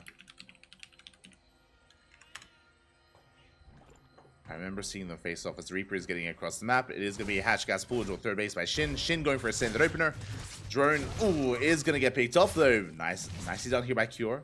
Very good pickup. Drone kill should not be happening here. It does manage to pull it off. And yes, I have confirmation. So, because we also casted this last week. We casted so much last week. So we casted the IM group stage. If you were here for the GSL qualifiers, Shin also beat Cure in the GSL qualifiers to qualify for GSL as well. So Shin has just been popping off in this matchup. He's beaten Cure twice in these big events, in these most recent events. But now we've hit our ESL Asia weekly. Let's go. Let's fight back. Reapers, they do pick up a couple of lings. We're going to be rotating around. Shin, of course, getting eyes on the follow-up. We do see that it is going to be a third CC into a... So, yeah, it's going to be a third CC into a 2-1-1 setup. As a third command center is on the way in the main base before the starport. And this is something that Cure does love to do. If you've been watching Cure as of late, over the past 2 months, you would know that he loves mixing in Cyclones. Now, this Cyclone opener, I believe it's only 2. He could go up to 4 Cyclones, but this is just for map control. It is just to shut down Overlords, just to shut down Queens, just to help support the army when it comes to clearing up tumors. We are not massing Cyclones. It is just a supportive unit here. Just to open. Should be going to Hellions thereafter. Meanwhile, Shin back at home is going for the Roach Warren. Early Roach Warren here from Shin. Roaches are amassing and we will soon be moving out. We can see it's only 2 Cyclones, then we go into Hellions. Again, the Cyclones can help focus down Queens and Overlords. So this force suddenly becomes a little bit more terrifying. Lings, they do get eyes on the army. Shin, he does see, he is aware the Overlord does barely get onto the high ground. Gets onto that pillar. Cure rotating around. Gonna Overlord a little bit exposed. And can we focus down? Looks like we can! Ooh, and that will supply block Shin. And again, that's kind of the purpose of this Cyclone, to catch these Overlords as we're going for another! And a second Overlord will fall as well. Oof. Considering that Shin is not droning, considering that Shin is making Ling Roach, I'm concerned. I'm concerned about these supply blocks, as Shin is being delayed by so long. By so much. You can see Shin trying to collapse on this. Roaches have been revealed, and back at home we need bunkers. There it is, bunkers on the way. Shin is committed! He is committed here, and he just cannot engage with his Lings. The Cyclones, they just kite this army so well. Really good movement out of Cure. Catches a Ravager. Does focus it down across the map. You can see that Shin, he wants to commit here. He will deny some of these add-ons. Ooh, as Cure is supply blocked. Oh, everyone's getting supply blocked, Papi. The Lings, they catch a Cyclone. They do barely get the Cyclone. Nice control there out of Shin, using the Speed Zone. Does use the Speed Zone, does collapse on this army, will clean everything up. Takes down the Cyclones, takes down the Hellions. At the same time, Ravagers, they're laying siege upon the natural base. Cure in a bit of trouble, has to back up with this production. Bunker will survive. We only have 5 Ravagers. We did lose that Sig. And we're going for the bunker. Ooh, we barely don't get it. Again, imagine one more Bile. Imagine a 6th Ravager. That could have been everything. And it looks like we held. Yeah, we focused down so many Ravagers. Only 2 survives. Shin backs off. Shin is droning. And Shin is in a rough position. Remember, this was a hatch tech all-in. Shin, he just now started his lair. This is a 6-minute 30 lair timing. This is brutal. Very late lair, very late tech, very late upgrades, no roach speed. Cure, he survives, and now Cure, he's in the driver's seat. He's in control. Double E-base, double upgrades. 3rd base can now be taken. Production getting up and running. Upgrades soon to be on the way. The game is going to settle from here, but I don't think Shin is quite out of the woodworks yet. But at least we did disrupt the production, which did slow some things down. But you can see Cure starting to take a lead here in the supplies. Has a comparable worker count, plus mules, 4 CC on the way as he takes his 3rd. Right now, the pressure is on Shin to get some counter damage done.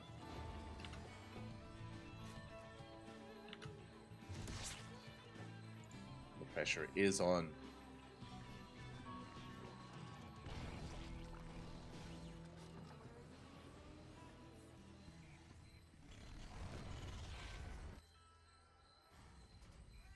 As from here, Shin, I don't think he's going to be droning anymore. He's droned up to 55, which is under 3-base saturation. You can see here that his 3rd isn't even saturated. And that is 6 Overlords. Why are we making 6 Overlords?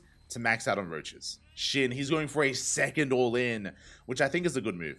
I think, considering the first all-in failed, we're going to be behind in a macro game. Straight up, we're going to be behind in a macro game, so I think Shin, he wants to double down on aggression. Laying around by, runs into tanks!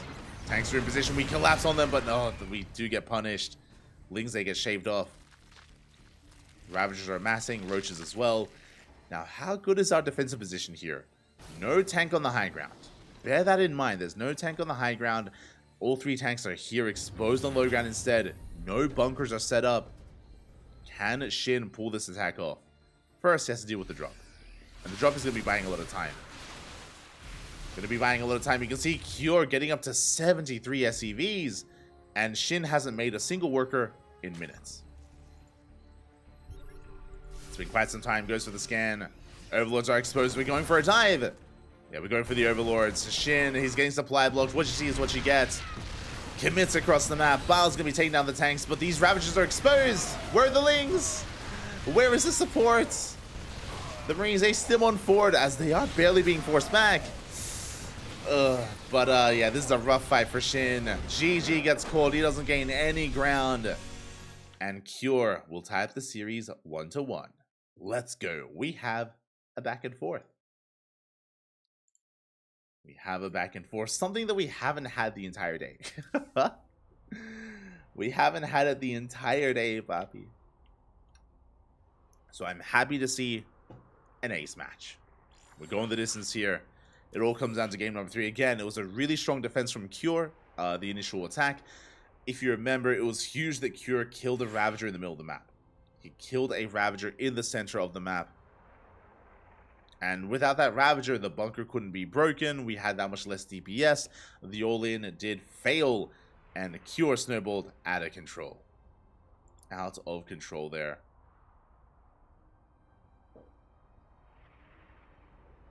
And Shin, I do like the idea of going for a secondary all-in, just because I don't think he could play a macro game, but the execution there, or again, like Cure, he just had so much of a lead at that point. It didn't even matter. He was ready for it. Shin did not have enough. Now we get into game 3. Let's go.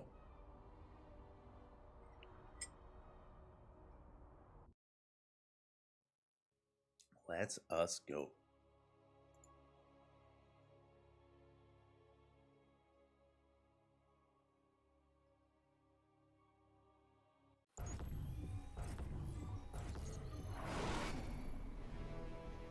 And spawning in the top right-hand corner of Alkione, we have our South Korean Terran player, the Red Terran representing Team Liquid, forcing the ace match, tying up the series 1-1. Can he get his revenge from these past couple of big events like GSL and IEM? Let's see if he can. It is a Cure for Team Liquid.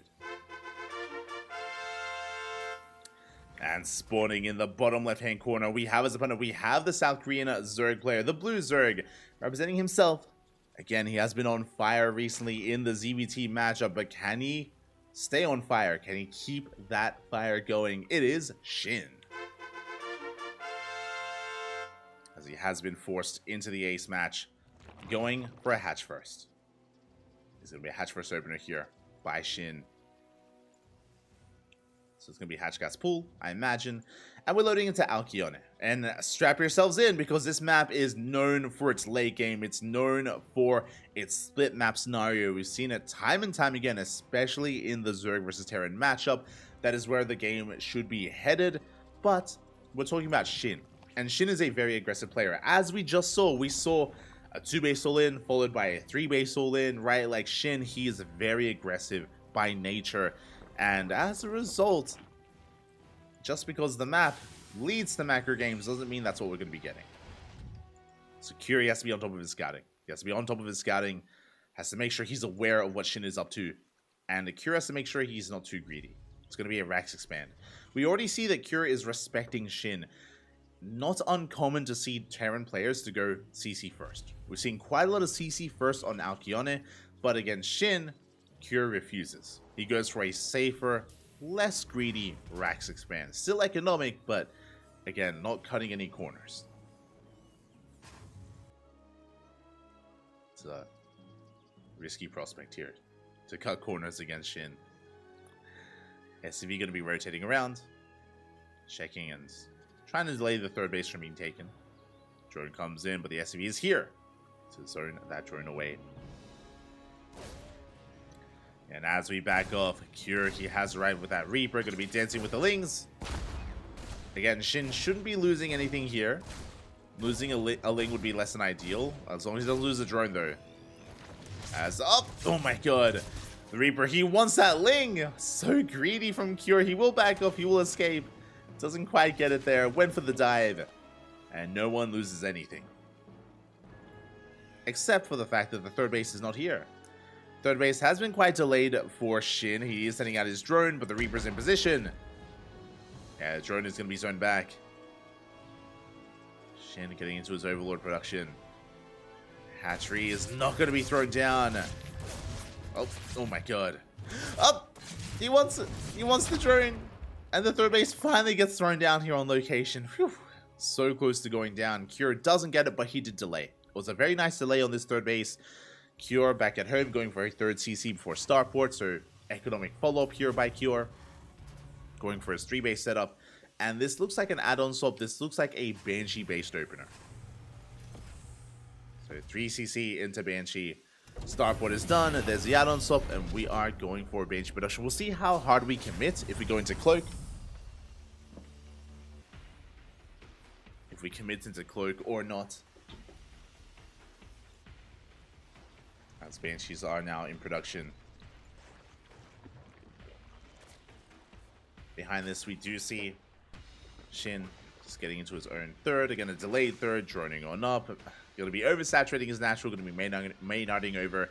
And if Shin realizes what's going on, he should be free to go for double Evo chambers. Should be free to get into faster upgrades. But we'll see. We'll see if Shin even embraces that. We'll see if he goes roaches again. As we saw previously, Shin, he is a bit of a roach boy. He is fond of them whenever he can. Ling does get in for the scout, does get eyes on the 111. He saw the researching tech lab. Shin is aware of the cloak banshees. He saw everything he needed to. And we should soon be seeing spores thrown down. And there, as we say it, there it is. Spore into the main, spore into the natural, and a spore at the third base as well. So Shin is fully aware of what's going on. He's preparing. Back at home, he's amassing more queens. We're up to 7, soon to be 10 queens. That's a lot of queens, but that is going to be a lot of queens.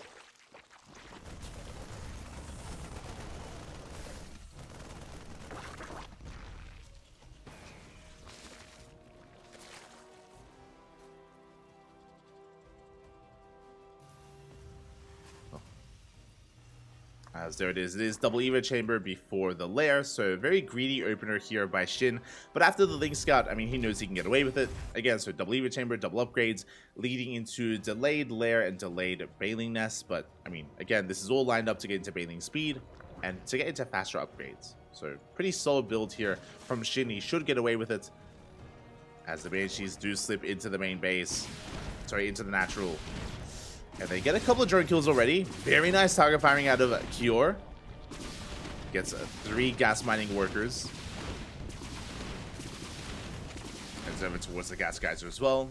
Does get quite a bit of damage done on it. Yeah,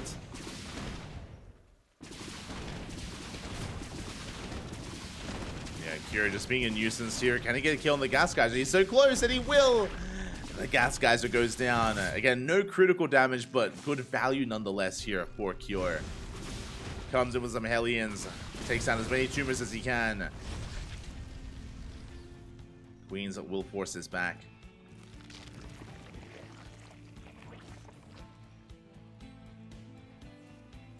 Will force it back for the time being, as Shin has gone into his 4th, and we have our tech of choice. It's going to be Ling Bane into Hydras. So a very standard composition here from Shin. Just going to be Ling Bane Hydra. Going up against a Bio Tank, as Cure is going for a 7-minute push. He does have a couple of Hellions. I believe, is the armory done? The armory, no, not quite. So no Hellbats with this. Just Marines, just a tank, and a handful of Hellions as well. Banshees are being forced back. That means the Queens are out of position. The Queens are not here to defend. It's going to have to be on the Ling Bane. 1-1 still not quite done. A very crisp push here by Cure with only a single tank. And Shin, he needs a little bit more time. We get the Overlord. We get an Overlord, we get a Bailing.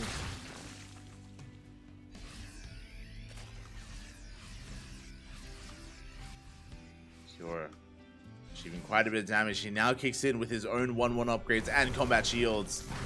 And Shin, he collapses on the army. Goes for a surround. Gets us up with some of the Marines here. Bailings, they crash into the Hellions, into the Hellbats. The Hellions even. And we will clean this up. Ooh, nice tank volleys on the Bailings. Very nicely done. Only one Bailing does survive. But Shin, he should be able to hold. And with the support of his Queens, with the support of his Ling Bane, he will survive. Gets his 4th base up and running. Drones up to 71. Sorry, drones up to 80. Making 7 more drones behind this. So he does force to pick up. Reinforcements on the way. Cure, he doesn't want to stop. He wants to keep on going. He's now up to 2 tanks, but the creep is spreading, and Cure doesn't really have that much momentum right now. And he has to be careful. Ooh, as he does take a melee to the face.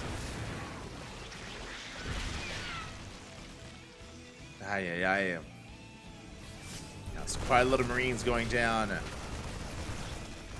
Cure does not want to give up on this position, does not want to let this creep spread. As Shin at the same time going for his own counterattack. Alas, there is no fourth base, there is no gold. Cure expanding on the other side. Oh, a little bit unlucky there by Shin. As Shin, he doesn't see, he doesn't know. So the Ling run by does nothing. More reinforcements on the way, more tanks on the way, more importantly. And with those tanks, this army is going to be heavily bolstered. You see Shin going for a backstab, he knocks down those rocks. Uh-oh. And there's not much of him to defend on that. We have reinforcements. We should be fine. Ling's a head over towards the fourth base. Planetary not quite done yet. We're going to get a couple of SCVs. Yeah, we get 3 workers. It's okay. We confirm the 4th.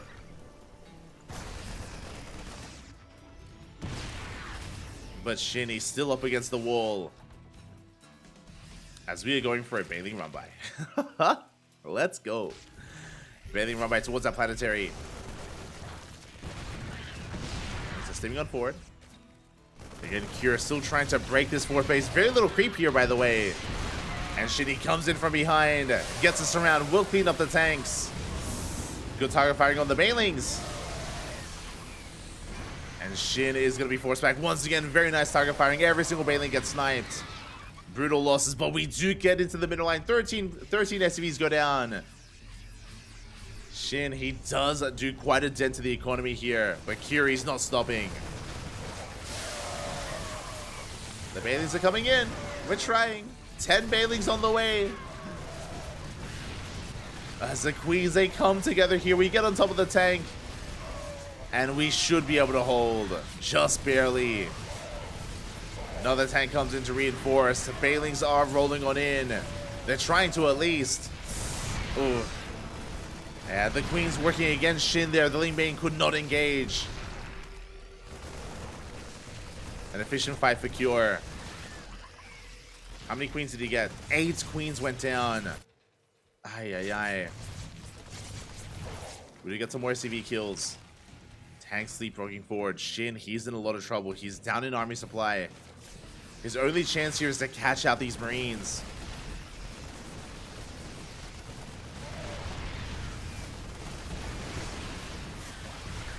Here we go. We do roll in. We get on top of some of these tanks. Banelings, they try to connect, but they cannot.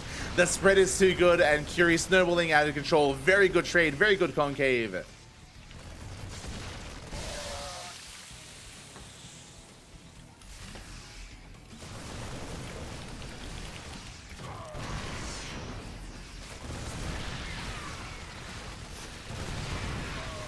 As Lingbane does roll on forward.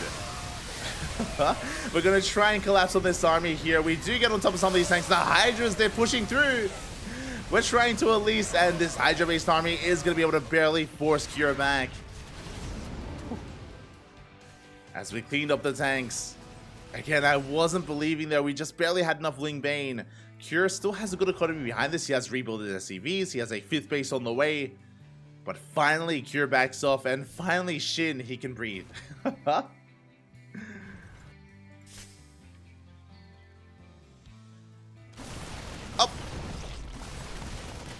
That's what's to cancel on the gold. Ling Rambai coming in. Planetary is done! Ooh, Ling Rambai doesn't achieve too much.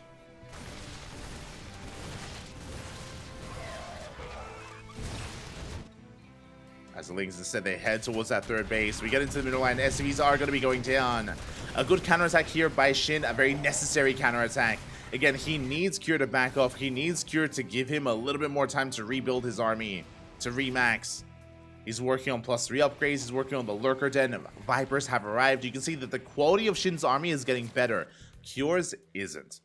Looking at his army composition, there is a Ghost Academy, but no Ghosts yet. There we go. We're working towards it. No Liberators either.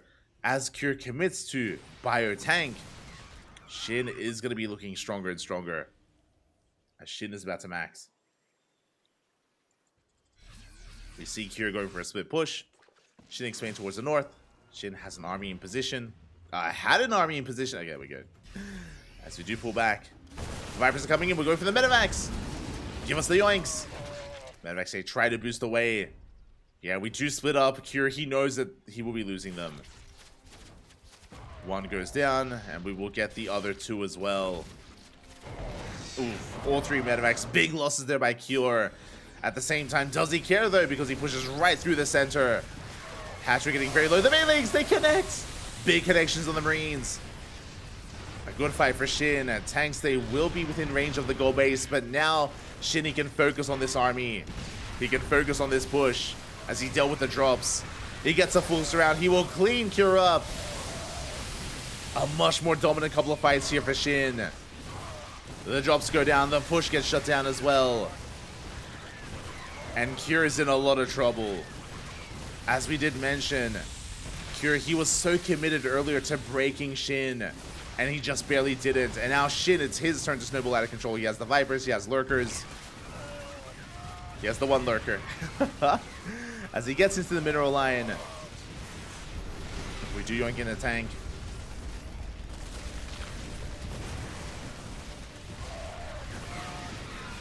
As with these reinforcements, Shin, he may just have too much once again. And he may just have Cure's number. Shin, he beat Cure at IEM, he beat Cure at GSL, and now here in ESL Open Cup Asia, he's doing the same. As 15 SCVs fall in the defense. More Lurkers have arrived. Where are the Ghosts? Where are the Liberators? They're not here. They're still in production. The Lunkers, they have arrived. Behind this, Shin happily mining on 83 workers. He finally gets his goal base back up and running. The Vipers are regenerating their energy. Sucking down those buildings.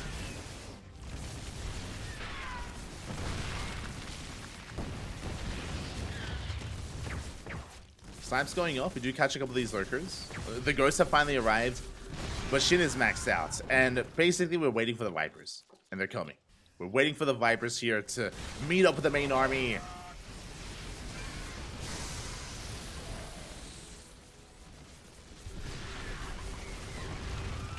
Cure. He is struggling to hold on here. He is struggling.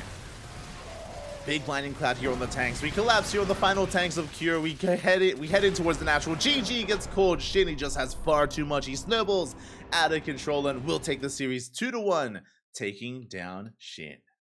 Oh, sorry, taking down Cure. GG. It's early in the morning, puppies. But GG, well played. Shin, he will take it in the end. He will advance on. And Cure gets knocked out here. Again, Shin just seems to have his number time and time again. I mean, I say that. I don't think I should, like, make it specific to Cure. I should say Shin, his Zerg versus Terran is out of this world. Because Shin hasn't just been beating Cure. He's been beating Clem. He's been beating all these other players. All these other Terrans. And alas, does it once again, advancing on into the semifinals. Congratulations, as I should update our lovely admin. And also, to be fair to Cure, he always broke Shin. Remember when Cure was pushing towards that third base and was just unrelenting and he was gaining ground, he was killing Banelings. There was a point there where he had killed 8 queens as Shin was barely trying to hold on and he failed to break the tank line. I was worried that Shin had too many Hydras, but he barely did pull it off, and he won it in the end. GG. GG, well played. Shin, he survived the aggression of Cure, and then he was in control. Suddenly, the pendulum swung in favor of Shin, away from Cure. And Shin was able to take it from there. Congratulations. As we can now head on over and catch up on the bracket. Let's go. We can catch up. From the top here, we have, as to be expected, Dark versus Hero. I believe that's being casted by Wardy again, like as in, I feels bad, man. You know, sorry, I believe Wardy, he's in Beyond versus Solar. I'm not sure if anyone's casting Dark versus Hero. We missed out on Dark versus Hero last week, like as in it was played, but we couldn't cast it. Happened again this week, like we've just been missing them. Like the games just haven't been lining up. Remember, we started with Hero versus Beyond. We started the day casting Hero versus Beyond, hoping to get into Dark versus Hero, but matches were delayed. We went elsewhere, and things didn't line up for us. That is a big series going on right now. Dark versus Hero. The winner of that series could win the entire tournament. They are respectively the best Zerg and Protoss players in Korea. Some of the best Zerg and arguably in the world when it comes to Protoss for Hero. And they are currently facing off in the quarterfinals. Meanwhile, we have Beyond versus Solar. Again, I believe that is being casted by Wardy in the quarterfinals, leading into the upper semis. Meanwhile, we have our lower semifinals. Shin took down Cure 2-1. And now up next in the semifinals, we have Shin versus Gumiho to determine who advances on to the grand finals. Who's it going to be? Now, what I will say, yes, Shin has been on fire in Zerg versus Terran. He has been looking like a beast. But even though he looks like a beast, Gumiho is a beast. He's like he's an animal, pop. He's an animal. Gumiho is very unpredictable. He's a very unique player, and you can have your ZVT meta like down pat. You can be looking solid against the most standard of Terran players out there, like your Cures, like your Oliveras, like your Clems. But Gumiho, he comes up with his own builds. He comes up with his own builds. He comes up with his own play style as well. Gumiho is very unique. So you're not playing against Terran, you're playing against Gumiho. And we'll see if Shin can pull this off, because Gumiho is a terrifying opponent and not an easy player to go up against. So this could go either way.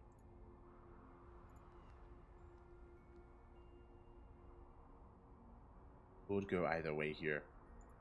I'm ready for it. Let's go. Let us go. Vetoes are underway. Vetoes are currently being conducted. And once they wrap up, we have our semifinals match. If we have time, we can maybe cast the upper semifinals, just because the upper bracket is a little bit delayed. It's a little bit later than the lower bracket. So we might be able to jump into the upper semis. Otherwise, we have at least 2 series left in this cast. We have at least 2 series left in this broadcast. We have this semifinals and the grand finals thereafter. So again, hopefully we can get a little bit more StarCraft, a little bit more casting going on, but we'll see. We'll see. It does depend on how fast or how slow these matches are. For now, we're going to be going on a short break. We're going to be going on a very short break here while our players conduct their vetoes. Take this moment. Oh, never mind. As it looks like the vetoes are done and the lobby has been made. Never mind. No rest for the wicked here. No rest, period. Period. So we are getting into game number 1 of our semifinals or semifinales. Again, it's been a pretty fun road so far between for these 2 players. You know, Shin, he was able to bring down both Oliveira and Cure in this tournament. Once again, relying on his Zerg versus Terran matchup, and once again, another Terran stands before Shin. Purely Terran opponents for Shin today. Purely Terran opponents, which I'm sure is ideal for him, but is Gumiho ideal for Shin? Oh boy, we're here to find out. We are here to find out. A shout out as well to all the lovely people in the chat. I see Senju, I see Noam Chomsky, Daniela, Danielazo even. There we go. Ay, ay, ay. ¿Qué tal? ¿Cómo estás? Bienvenidos. Is what I will say. Bienvenidos, papi. See Mag in the chat.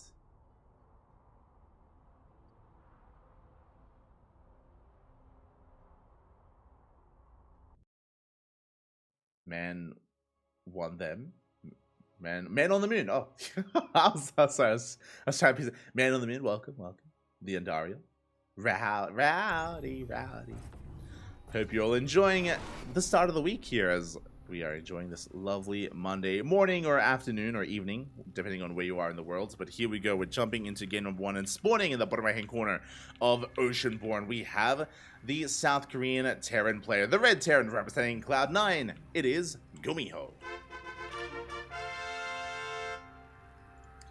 And spawning in the top left-hand corner, we have his opponent. We have the South Korean Zerg player, the Blue Zerg representing himself, currently teamless, deserving to be on a team though. It is Shin.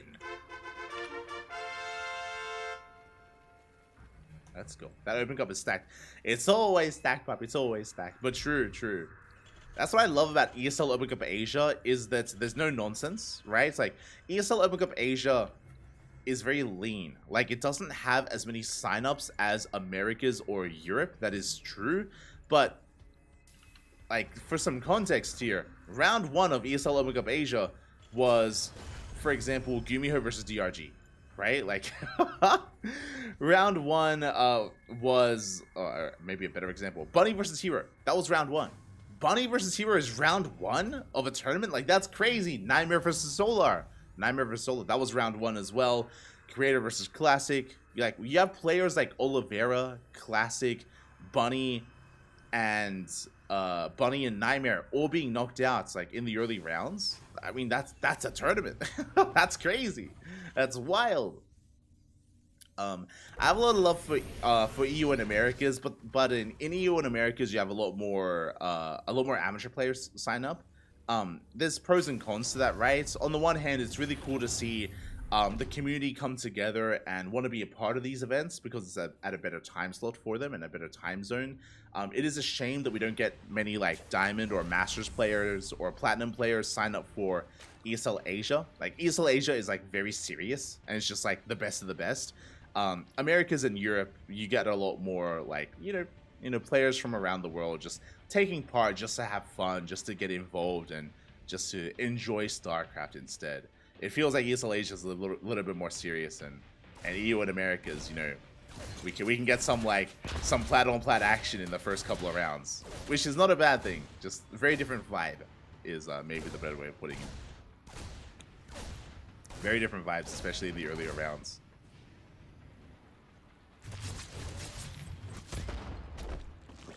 As we are settling into game number 1. Once again, Gumiho going for a 2x Reaper. I say once again because earlier today we were casting Gumiho versus DRG, and every game in that series, Gumiho did commit to 2x Reaper. Reapers, they get into the mineral line, into the natural base. One drone goes down. We get a drone, we get a couple of lings. And the goal here is to contain Shin. Shin is denied his 3rd base, as we have invested into a 4th Reaper. And Shin is stuck on 2 bases. Can he get another drone? He wants one. Zones away that queen. Behind this, it's going to be a 3rd CC before factory. So a very economic follow-up here by Gumiho, rushing into that 3rd base. Can he get a queen? No shot. He barely will not. Queen almost goes down. Ling speed has kicked in. And Shinny will collapse on these Reapers. He tries to at least. There we go. He gets 1. He gets 2. He gets 2 of those Reapers. And can he get a 3rd? It looks like he barely can get a 3rd Reaper. And he will barely get the last Reaper as well. Phew. Very nice control there from Shin, as he was doing a lot of stutter stepping with those Lings. Did clean up the Reapers. And is now moving out.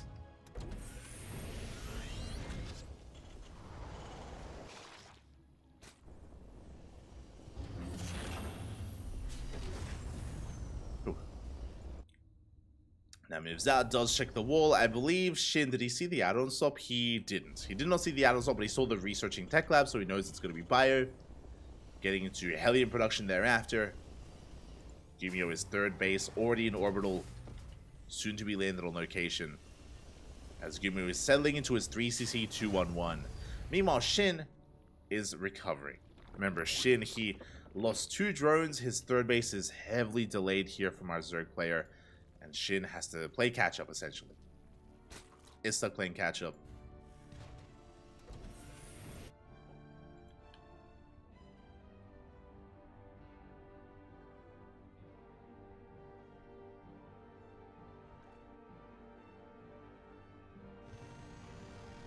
Stuck playing catch-up. As Gumiho isn't going to be overly aggressive either. Again, because of the faster 3rd base, which is now being landed, by the way, he's going into double E base. Double engineering base with double upgrades, getting into the rest of his production, going for add-on swaps. The game is going to be calming down. But we have a bit of a lull period here after the early game aggression. Oh, and Shin is going for a Bailey Nest first. Okay, checking his vision here. Time to raise your APM. Okay, he is a Demon Enjoyer. Okay, god damn it. Is a bit of a Demon Enjoyer. But yeah, he's going for a safe follow-up. So, Bailey Nest first means you're safe against Hellbat pushes. If Gumiho was going for a dedicated Hellbat push as a follow-up, and if he didn't go for the 3rd base, then Shin would be safe. But because Gumiho is being greedy, then Shin is being safe, and not for much reason, as he doesn't quite have to make use, or isn't going to be making use of that Bailey nest. Bailings are on the way. I'm curious here if Shin is misreading this, because that's a lot of Bailings. It's a lot of Bailings being morphed in. Gumiho is pushing towards that base, so he's pushing towards the fourth, and he should be able to force a cancel. Yeah, will force a cancel. Base is going to be going down and does threaten the army, but these queens should be enough to defend. Bailings, I mean, we have a very secure defense here from Shin, as he has a massive Bailey army behind this, going into delayed upgrades for Shin. We have +1 carapace on the way, second Evo chamber on the way as well.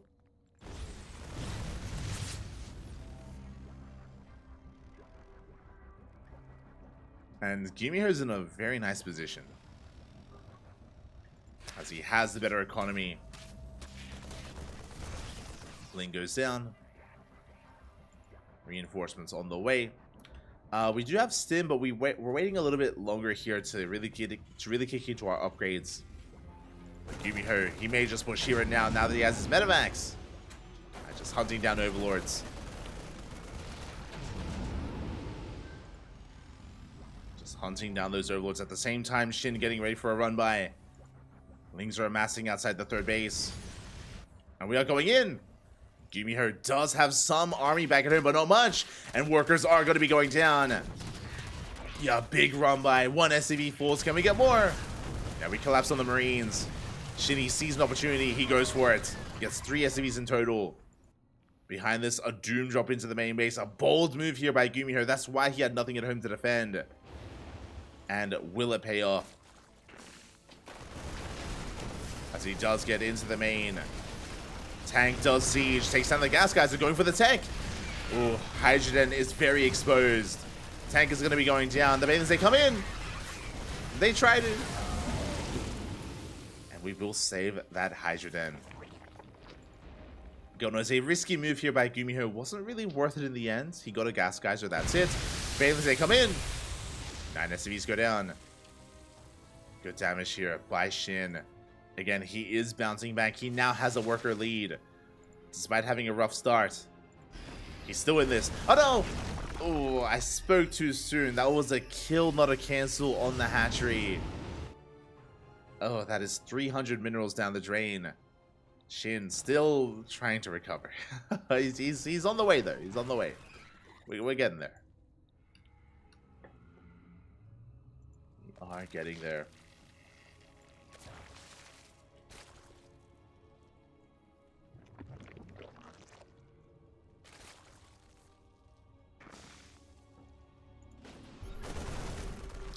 As Gumiho is going to be pushing right through the center. Ooh. As Bailings are going to be connecting, even off of creep. Oh my god!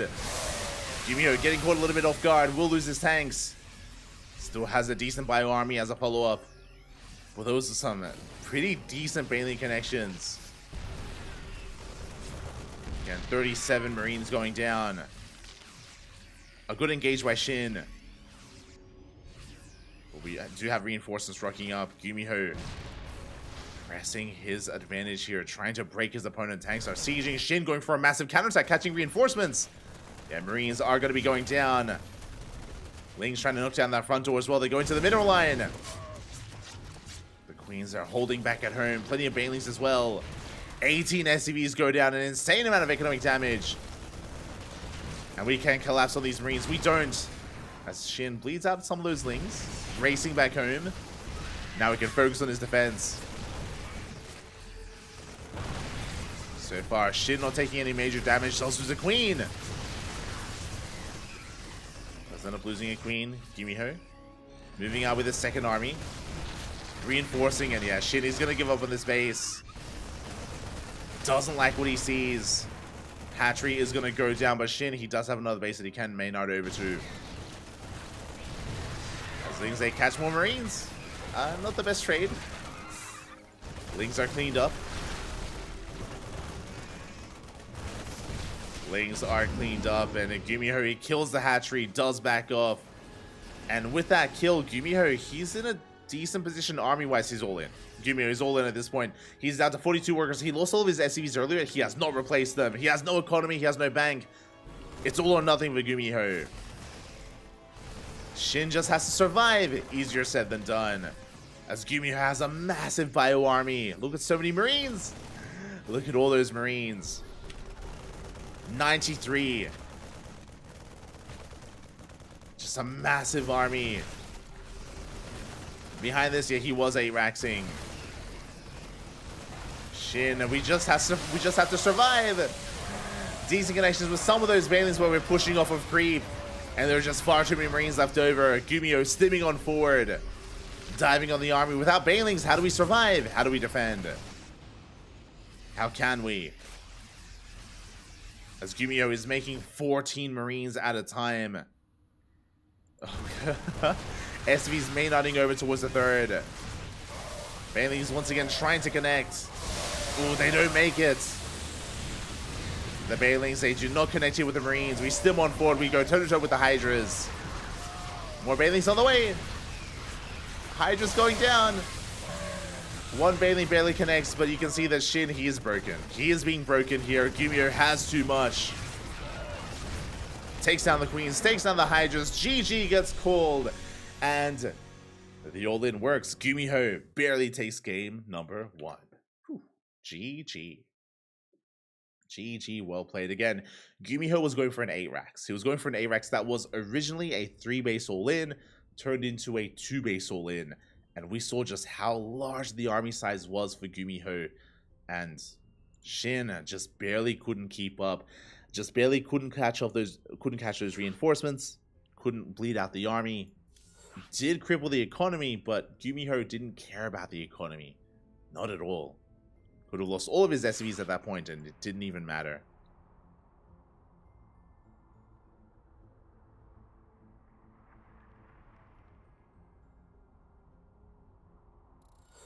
And with that, Gumiho is 1 game away from making it onto the grand finals.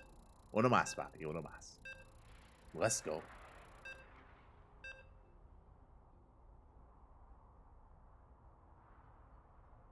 See in chat, why would they include TOS players? What do you mean? TOS usually wins the weeklies. What are you talking about? Speaking of TOS winning the weeklies, Hero, he did just take down Dark 2-1. We just got an update. Again, Hero is usually favored over Dark, so that one of the more expected results, but I was hoping that Dark could make a series out of it. It did go to the Ace match, so a big shout out that they went all the way to game number 3. But Hero did come out on top, and the upper semifinals has been confirmed. It's going to be Hero versus Solar. Let's go. For now, though, we're focusing our attention on our semifinals. As spawning in the bottom right-hand corner of Golden Aura, we have our South Korean Terran player, our Red Terran, representing Team Cloud9, leading the series 1-0, 1 game away from advancing onto the grand finals. It is Gumiho. And spawning in the top left-hand corner, we have his opponent. We have the South Korean Zerg player going for a 15-15, a very safe opener. We have representing himself down in the series, looking to fight back, Shin. Shin, he brought down Kyori, brought down Oliveira. Shin has been on fire here in the Zerg versus Terran matchup, but he's up against Gumiho, a very different kind of Terran player. And just was able to pull off an all-in against Shin. All-ins aren't too common anymore against Zerg players, but there are certain maps that are favored for that sort of playstyle. Oceanborn, Golden Aura as well. 8-raxing on these maps. Hard lead can be brutal just because of the short rush distance by ground, just because of how quickly your reinforcements can get across the map.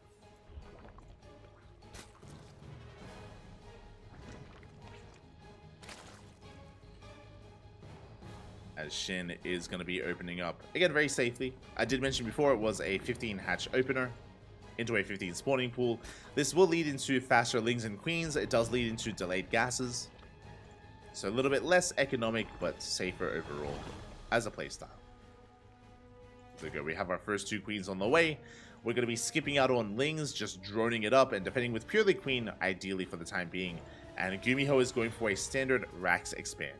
For the first time all day today, Gumiho doesn't go for a 2-Rax Reaper. doesn't go 2-back Reaper.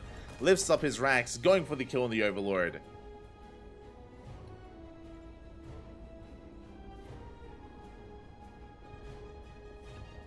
Going for a kill, and it looks like he will get it as well. It's going to be a brutal supply block here. Here comes a new challenger. God damn it. Every time. It's going to be supply blocking Shin for a moment there, but he's got 2 more Overlords on the way already. Should be okay. Should be free to break free from that. Shin should be working towards his 3rd. Shin's 3rd base is a little bit late, is what I will say. Very surprised here. Despite the fact that there was no... I mean, I guess it was late in favor of the Overlords, just to make sure we didn't get supply blocked. Now we have the 3rd base in production. Let's go.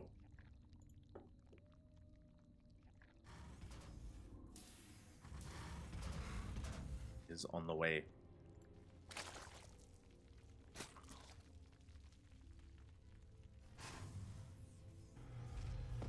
As we are going for another aggressive build. Took me a moment to let it sink in here, but I don't know what's what do you see? What do I see? What do we see here? No 3rd CC. There's no 3rd base. No 3rd base whatsoever. It's a straight up 1-1-1. You don't see this opener too often from the side of Gumiho, and we see why. Oh boy. Mech is on the horizon. It's going to be a battle cruiser opener. Very committed here. Very aggressive by Gumiho. And this could be 2-port BC. This is going to be an add-on swap. Where is it? There is a 3rd CC on the way. So it's not going to be a 2nd starport. It's not going to be 2-port BC. But BCs nonetheless from Gumiho. Traditionally, typically, if you open up with a battle cruiser, it leads into mech as the follow-up. I'm curious if that's going to be the case here for Gumiho. Gumiho is one to whip out the mech from time to time. We're just waiting for that fusion core to finish up.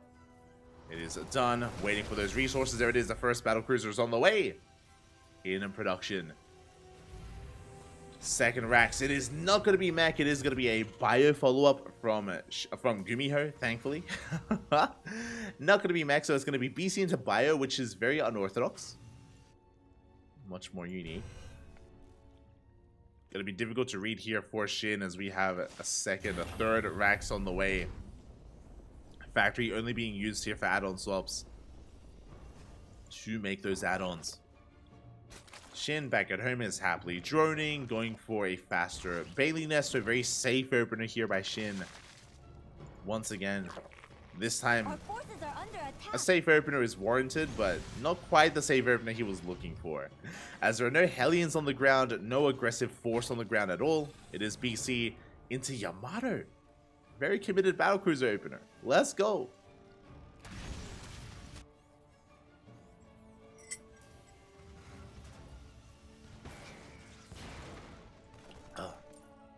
It's going to be into Yamato. 2nd BC on the way. We teleport across the map.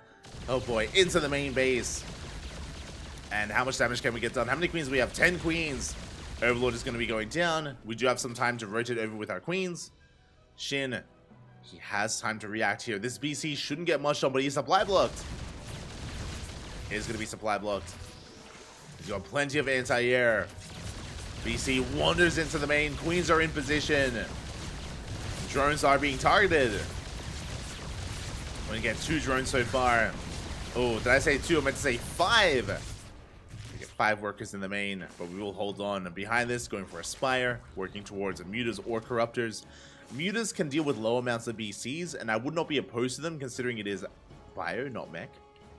But we'll see. As Lings, they go for a big counterattack. The 3rd base, sorry, that middle line looking a bit exposed. We're going to surround! And these are the Marines. The Marines are going to be going down. Big pickoff here by Shin. Surrounds the Marines, denies the 3rd base. It will knock it up and running. And the BC does teleport across the map, right? Yeah, does teleport across the map once again. We ignore the Lings. We're contained to 2 bases. Queens are in position. These BCs, they need to get more damage done. They need to gain more value. Yamato goes off. We get a queen. We do take a queen.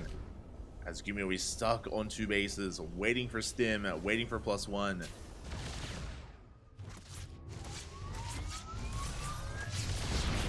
Yamato gets a second queen.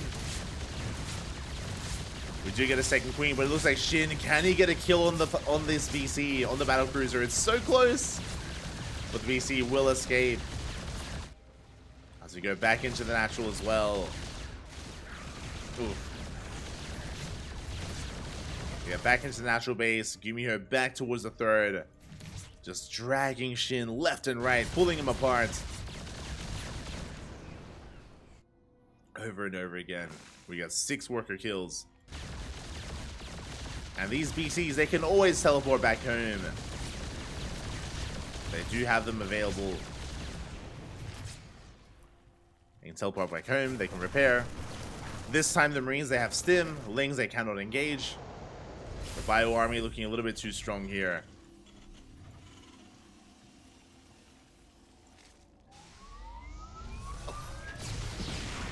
Yeah, as the battlecruisers, they teleport back home. We do have some Corruptors to gain map control and to shut down the BCs.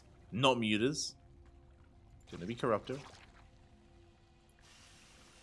We also confirmed that it was a bio follow-up, not mech. Workers gonna be saturating the third base. Shin still getting his own 4th and soon to be 5th up and running. And the game is gonna settle from here. We have to take stock at where exactly we are. Okay, so Gumiho is working on 2-2. Does have a slight upgrade lead over the Zerg opponent. Corruptors, they're looking for more value. They go for the tech lab. They deny an upgrade. They deny concussive shell. Not bad. Not a bad pick off here. Meanwhile, Gumiho, he's ignoring those Corruptors. Goes for a push across the map. Now, thankfully, Shin expanded towards the north, not towards the south, so his base is safe. Lings, they collapse on these Marines. Where are the Bailings? Oh. Not the best fight from Shin. And Bailings now coming in. They pick up a couple of Marines. That was a bit of a shaky fight there from Shin, but does force back the army. Corruptors almost get a full medevac. As +1 finishes up after the fight. Yamato comes back in. Yamato another queen.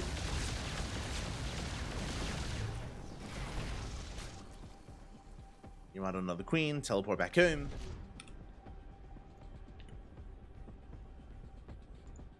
Teleport back home. That's the Corruptors are still looking for that battle cruiser. They don't find it, they don't come across it. 4th base is now being taken by Gumiho. And Shin still just building up back at home. He has been able to successfully join up to 87. And again, the BCs didn't deal critical damage. That's what's important right now. He was able to have a really nice handling of those battle cruisers. He has his 5th base up and running, working on a 6. He's maxing out, working on the Hive Tech, working on Vipers, Adrenal, eventually 3-3. Shin is looking quite solid. And unlike the previous game, Gumiho isn't in his face. Gumiho, outside of the BC harass, hasn't been aggressive. He's been stuck at home. Outside of the BCs, he's just been stuck at home, just stuck defending. And Shin is looking much more comfortable. And with how comfortable we are, there it is. We have the Ultra Cavern. I was curious because I didn't see any Hydrogen or any Muta production. I was curious what the Corruptors would be used for or how we would incorporate them. And they're just there to support, and we are going into Lingbane Ultra instead. BC coming in. Corruptors, they do respond to the battlecruiser as well. Does have the teleport available at the same time that Lingbane does crash into the planetary. That is going to be a kill. We get 8 SCVs and the planetary. Gumiho punishing this though, getting a lot of Bailings. Oh my god, he sims on forward. Good starter stepping out of Gumiho, shaving off so many Bailings. Behind this, going for a drop on the 6th base, the hatchery. It is going to go down to only a single Marine drop, or a single drop of Marines. A kill on the hatchery. Ay, ay, ay. Corruptors, they do float on forward. They do focus on the medevac at least. But this was well worth it for Gumiho. And here comes his massive Marine army. Very fragile, that is true, but there's no creep. There's no creep out here on the map. You can kite for days. We can see Shin trying to come in from behind, trying to set up a surround. But he cannot. Instead, he goes for a Ling counter attack. Does get 8 SCVs. And can he get the base? Oh, he will. That's a kill on the CC. And a kill on the battle cruiser. Ooh. Likewise, though, Shin also going to be losing a base. Going for non-stop run-bys. He is committed. He knows he cannot engage with the main army, so he just avoids the fight. Goes across the map, gets into the third base, gets into the natural. Every SCV is going down. Gumiho is all in. We've been here before. Gumiho is up in army supply. He's completely all in. As he's losing every single SCV across the map. It's all or nothing for Gumiho. There's no turning back. As they've killed 56 workers. And what are we working on? Ultras are on the way. Banelings as well. We do have a good amount of Banelings. And we're pushing onto creep. Ooh, as we catch an Ultra. But Gumiho is pushing onto creep deeper and deeper. Shin, he will have a better fight as a result. Decent Baneling connections already. And here we go. Shin collapsing on the army from multiple angles. Connecting with the Banelings. Getting on top of the tanks. And Shin, he will clean up this army. Yeah, we're down to 1 lost tank. 0 tanks left. Forcing the hot pickup into the main. Lings are lying in wait.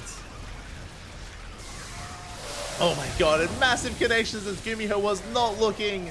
Focusing elsewhere. GG gets called, and Shin ties up the series 1-1. We're going to the ace match. GG. GG, well played again. A pretty dynamic back and forth there. But what I will say is that essentially the BC opener wasn't worth it. It wasn't worth it for Gumiho. He was able to Yamato a couple of queens. He was able to focus down a couple of drones. I think he got like 5 drones in total, maybe an overlord. But again, this is not the critical damage that we were looking for with a BC opener, and it kind of fell on its face. On top of that, if you remember, Gumiho was trying to take a third base while he was harassing. He was trying to take a third base. He failed to take the third base as a Ling run-by was able to kill, I think it was 8 or 9 SCVs. He got a Shin got a surround on the reinforcing Marines before Stim finished, so he killed a chunk of Marines, and Gumiho kind of lost map control. As soon as that happened, he lost map control. He was stuck at home. Shin was free to max out and take into Hive. That's what we spoke about, how he had so much freedom to do whatever he wanted. He took advantage of Gumiho, and Gumiho became all in. Especially with not having anything at home to defend. He just lost all of his SCVs.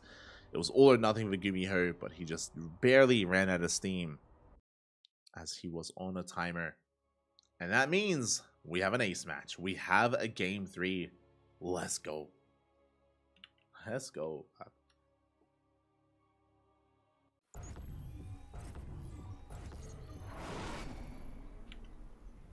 And spawning in the bottom left-hand corner of Alcyone, we have our red Terran player representing Cloud9 being forced into the ace match. Can he bounce back? Can he take the series and advance on to the grand finals? It is Gumiho.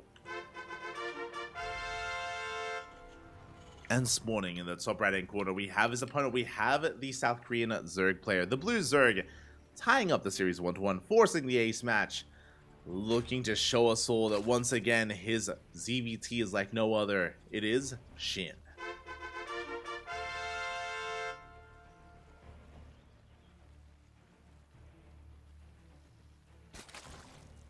Here we go. Shin going for a regular hatch first here. It's going to be a hatch first out of Shin. Gumiho going for a CC first as well. If you remember, I brought this up when we were casting Shin versus Cure. Specifically, Cure went for a Rax expand, and that stood out to me just because CC firsts are very common on Alcyone. Very common. Reason for this, it's a big map. Long rushes is by ground, and this map is known for its late game plays. So CC first has become more the norm. Cure going for a Rax expand did show us that Cure was a little bit afraid of Shin because of how aggressive Shin was being in that series. Here, Gumiho shows he has no fear. He has no fear. He's willing to take advantage of the map or allow the map to give him an advantage here on Alkyone. Meanwhile, likewise, Shin, this time no 15-15. Just a standard opener himself. Well, standard opener out of Shin, greedy opener out of Gumiho. And we should settle in towards the early game. Eventually, the mid game. Now, because of the CC first, it means that the Rax is delayed. We may opt to just go for a Marine first.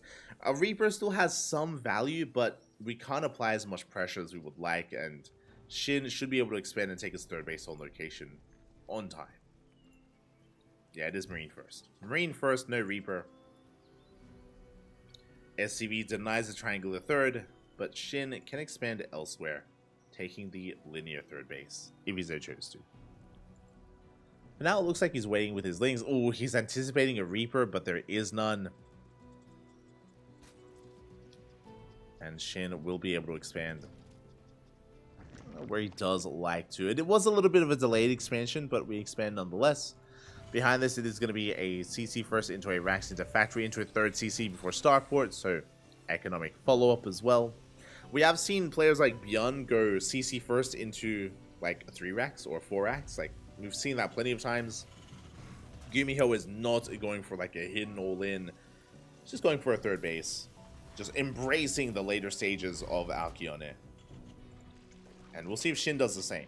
Again, Shin, he is not afraid to throw down an early Roach Horn and an early Bailey Nest. So we have to keep an eye out for anything of the sort, as he has pulled out of gas. So, no early tech. No early tech by Shin.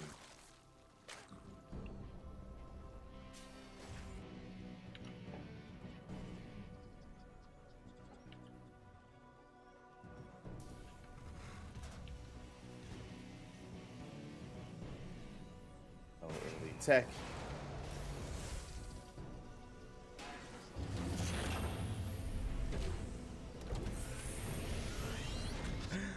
As Gumiho going for his Atom Swap 3 CC into Banshees, into Cloak Banshees, I imagine. Shin trying to get a read on what's going on. The Overlord did dip in, but the Marines, they will zone that Overlord away. Shin is going to be in the dark.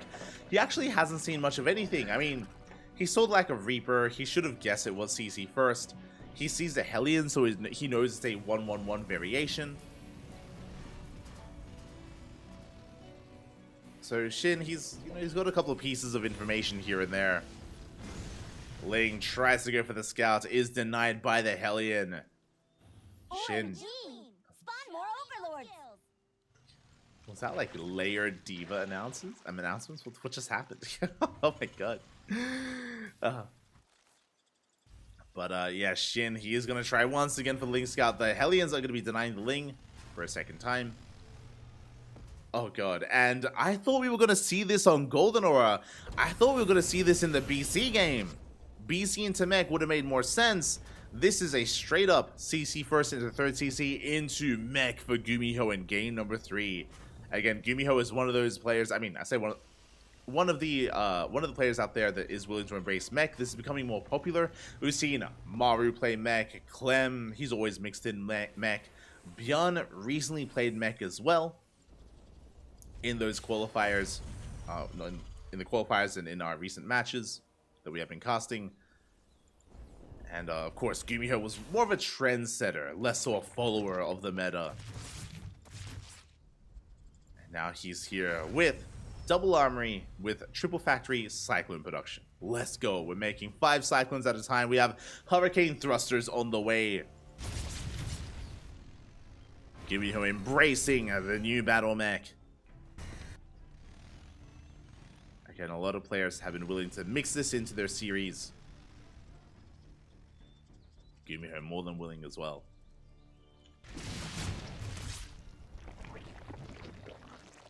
Banshee does dip in on the right hand side. Doesn't quite get any damage done. Does get eyes on the 4th. Now, what is the most scariest right now is that Shin, again, doesn't know what's happening. Shin is in the dark. Shin, I believe, has a lair. Yeah, lair is done. We need an Overseer scout. We need an Overseer sooner rather than later to try to get a read on what's happening. Mate, Jesus. As Hellions, they do poke in. They pick up a couple of tumors. Raven going to be backing up. Now, with how many Hellions there are, that is a bit of a tell. And yeah, there we go. Roach Warren on the way, Infestation Bit as well. Shin getting ready to get into Roach Ravager, which is what he needs against Mech.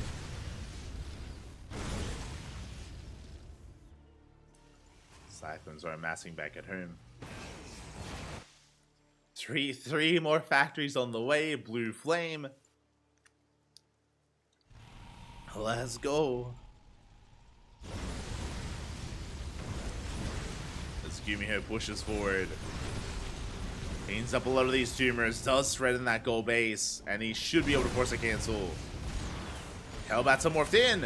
But here come the Bailings. Bailings, they waddle on in. Would you force a cancel on the hatchery? Shin not able to engage. Bailings just shut down. Gumiho backs off. He's got the damage he was looking for. He's content. He will retreat. Didn't invest too heavily into those Banshees. Only got a handful of them. As Gumiho is going to back off. Behind this, I mean, now Shin is fully aware of the mech and he is going into Swarm Host. Okay. I am intrigued. So Swarm Host used to be the meta against tank mech, right? Against a slower tank Hellion composition, a more traditional form of mech. Against battle mech, Swarm Hosts are not really seen too often. The reason for this is because Swarm Hosts are very immobile and very vulnerable. And if a Locust Wave doesn't go well, then Gumiho with Battle Mech with his Cyclones and Hellions, he can chase the Swarm Host down, shut down the Nidus Worms, and even catch Shin off guard. Or catch his Swarm Host out of position. So it is very risky to go for this. We'll see if it pays off. The army comes in, we're denying the 5th base once again. At the same time, Nidus on the right-hand side, threatening the main base. Oh, do we force a cancel? That's a kill! That's a kill, not a cancel on the hatchery. 300 minerals down the drain. At the same time, Lings, they do get across the map. They do deny that CC. It is on fire. And can we get a kill? Nidus finishes. Locust Wave here towards the 3rd. The 4th base still on fire. We're going for the CC. We force a lift. We force a lift. SCVs are going down. No repair. 17 HP. There's no repair on the CC. Another Nidus towards the left-hand side. It does burn down. Oh my god. Shin may have lost one hatchery, but Gumiho loses the base. He loses the command center. 400 minerals down the drain. Nidus Swarm gets shut down. Another Nidus does finish up. Now Shin, I believe he doesn't know. No, he knows. I was going to say he doesn't know it's been killed. He is aware. Another Nidus into main base. Cyclones, they do shut it down. As the Locust Wave is going to come across the army. We're going for the tank. Can we get it? Barely not. Tank will escape. Shin moving forward with his Ling Bane Roach Ravager here. He does have momentum. He is maxed out. And Gumiho has been struggling. His army is all over the place. Trying to keep up here with the Nidus Worms. A lot of supply tied up here towards the left-hand side.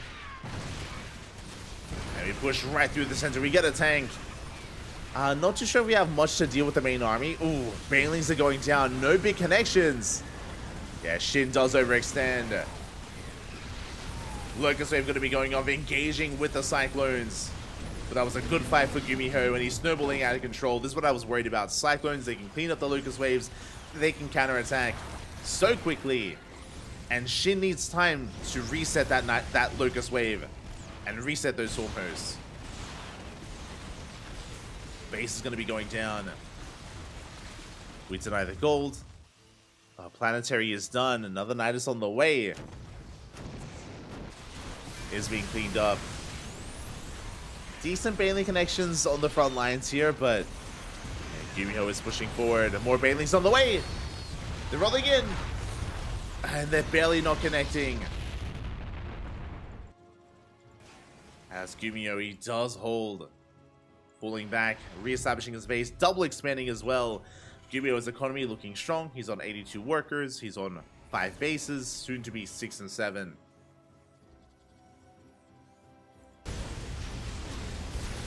The problem with, again, Swarm Host as we catch some of these Hellions is that it is very momentum based, and without momentum on your side, things can very quickly snowball out of control, out of your favor.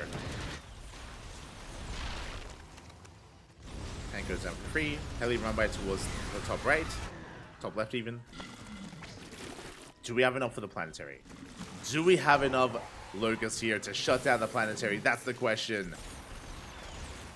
The answer is no. We go for the base. We have a repair. And the Locust Wave gets cleaned up without too much issue. The Knight is being thrown down.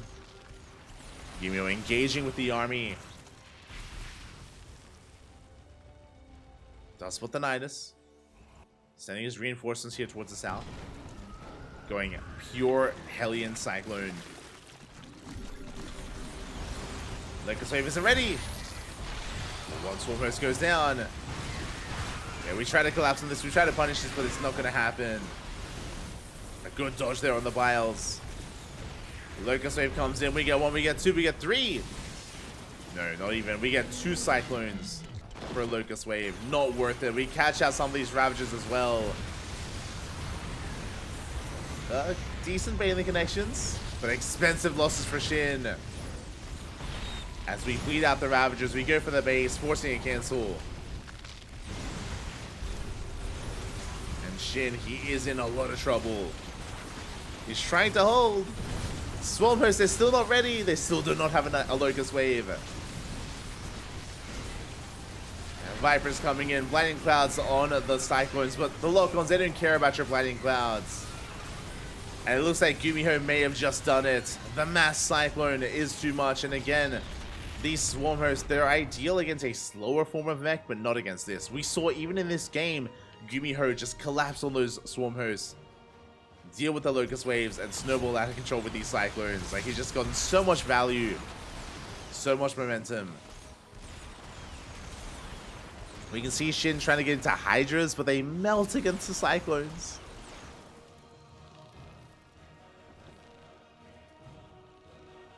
Just trying to get into Ling Hydra Viper. Meanwhile, Gumiho taking another base. Should be landing his gold soon.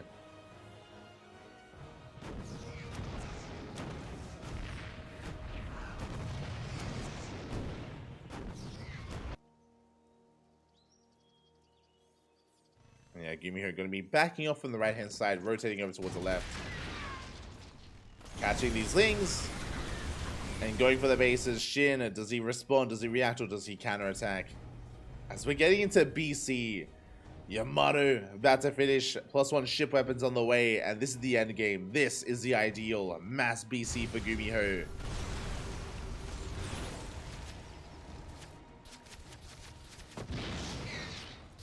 Meanwhile, Shin going mass Hydra. Not bad. Stutter stepping forward. Locust Wave on the way. Going quite as the way out here to the Mineral Lines. BCs, they reveal themselves. We have Cyclones on the left, BCs on the right. The Dew Blighting the tanks. And the Cyclones are being forced back.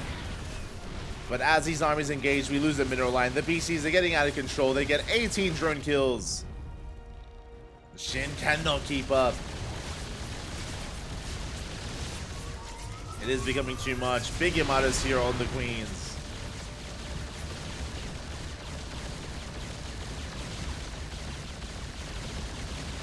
And Shin just doesn't have an economy. Not anymore. He has the gold base, but he's down to 55 drones. And the Cyclones, they're not done. As Shin is going for a counterattack. He's going for an all-in. It's all or nothing for Shin. The Swarm Hosts, they're being thrown away. Locust Wave zoning back the army. We lose 14, 15 drones across the map. Both bases full. Shin, he had a good run. He took down Kyori, took down Oliveira, but he cannot take down Gumiho. Boys are being pulled. This is the final army of Shin.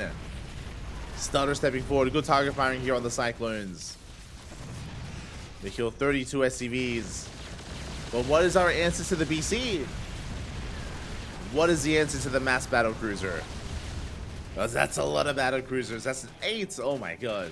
APCs or with one Yamato each. GG gets called. It's just too much to handle, and Gumiho will take the series 2-1, advancing on to the grand finals. GG. GG, well played. Congratulations to Gumiho for taking the series in the end here in quite a fashion.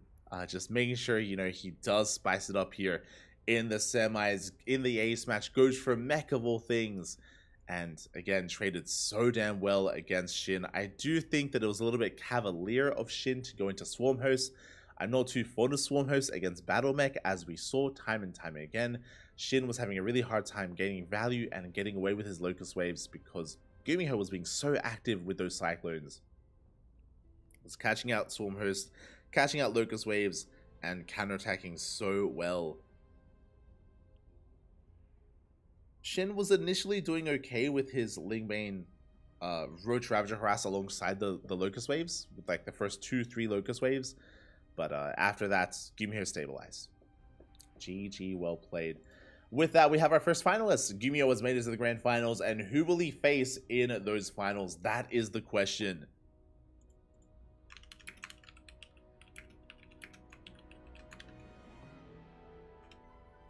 That is the question here as we refresh the bracket and figure out what is going on. I mean, there's not much to figure out as the upper semifinals is currently underway. It is going to be Bjorn versus... Wait. Bjorn versus Solar did wrap up. Solar, he took down Bjorn 2-0. And Solar is up against Hero in the upper semifinals. And I believe that is being casted by Maddox in Korean and being casted by Wardy in English. And they are currently in the ace match. They're in game number 3 to determine who makes it onto the grand finals. Who faces off against Gumiho? Will it be Solar or Hero? Quickly just double checking. They're still in the early game. They're on Hecate. Ooh, Solar taking some damage, but also dishing it out as well. Looking a little bit back and forth. Oh, I say that. Hero's not in a bad position. Uh-oh. So we'll see. We'll see. Basically, we have one of each race. We have Gumiho in the finals. We have Hero versus Solar in the semis. There can be only one Hero. He's popping up. Oh my... Oh god, he's popping up against Solar. I'm not going to cast it as... Again, we're not quite in the game, and we won't be in game number 3. But Hero's had a really good early game. Let me just say that. He's in a really good position. So we'll see if Solar can bounce back. I want to believe. I do want to believe. As we're going to be going on a short break. We're going to be going on a short break here. When we return, we're going to have the grand finals. The grand finals will be ready. Whether it's a Terran versus Zerg or Terran versus Protoss, it'll be a Terran versus something yet to be determined. So we'll see you guys in a couple of minutes. Take this moment to hydrate your Hydras, stretch your Roaches, massage your Marines, tuck in your Tempest, cuddle your Carriers, and we'll be back with the grand finals of ESL Open Cup Asia 216 up next. See you soon.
And welcome back, everyone. Welcome back. Hope you enjoyed that lovely Brutal OST as we have returned with the grand finals of ESL Open Cup Asia number 216. We had a stacked bracket, but we are down to 2 remaining players, 2 high caliber players here, some of the best that Korea, that the world has to offer. And spawning in the top right hand corner of Alkione, we have our South Korean Protoss player, the Blue Protoss representing CranKy Z Gaming. It is Hero. And spawning in the bottom left-hand corner, we have his opponents. We have the South Korean the South Korean Terran player, the Red Terran, representing his new team Cloud9. It is Gumiho. And the reason why I stumbled a little bit there is because I just posted the predictions. Predictions in the chat are open. Place your bets on how you believe this series will unfold. Who will be this week's champion? Will it be the Terran or the Protoss? Will it be Hero? Or will it be Gumiho? It is up to you to decide. Hero coming in as arguably the best Protoss in the entire world. He popped off at IEM. Even in the lead up to IEM at Masters Coliseum, Hero was looking like a beast. I would say and go as far as to say that Hero has the best PvZ in the world and is most likely the most well-rounded player. But what about his PvT? What about his Protoss versus Terran? What about his Protoss versus Gumiho? Because Gumiho is not a standard player whatsoever. Gumiho is terrifying in his own right. Earlier today, we casted a Hero versus Bunny. And Hero, he had his way with Bunny. It was not close. Hero, he just dominated Bunny in the early game and just never... That was a best of 3 that lasted like 10 minutes. It was a very fast series, and Hero just went to town. But again, Gumiho is a little more unorthodox, and even here, double gas opener out of Gumiho going into a faster factory. A much more aggressive start from our Terran. Meanwhile, Hero, he mines through the mineral patches, scouts with his probe, and he will be going for a proxy of his own. Very interesting. Looking like a proxy Stargate setup, we will see. Or maybe just hiding the probe to come back in for another scout. Reaper gets across the map. There it is. Twilight Council is our tech of choice. We're going for a Twilight Council opener. It looks like Hero, he's just hiding from the Reaper. Reaper has been revealed. Now we can go back in and we can get a follow-up scout into the main base. It is going to be a 1-1-1 CC on the low ground, and Hero, he will confirm everything as the probe was able to escape. The probe was able to successfully hide. Does get eyes on the CC on the low ground. That is all he does have to confirm. Will tase away at that SCV.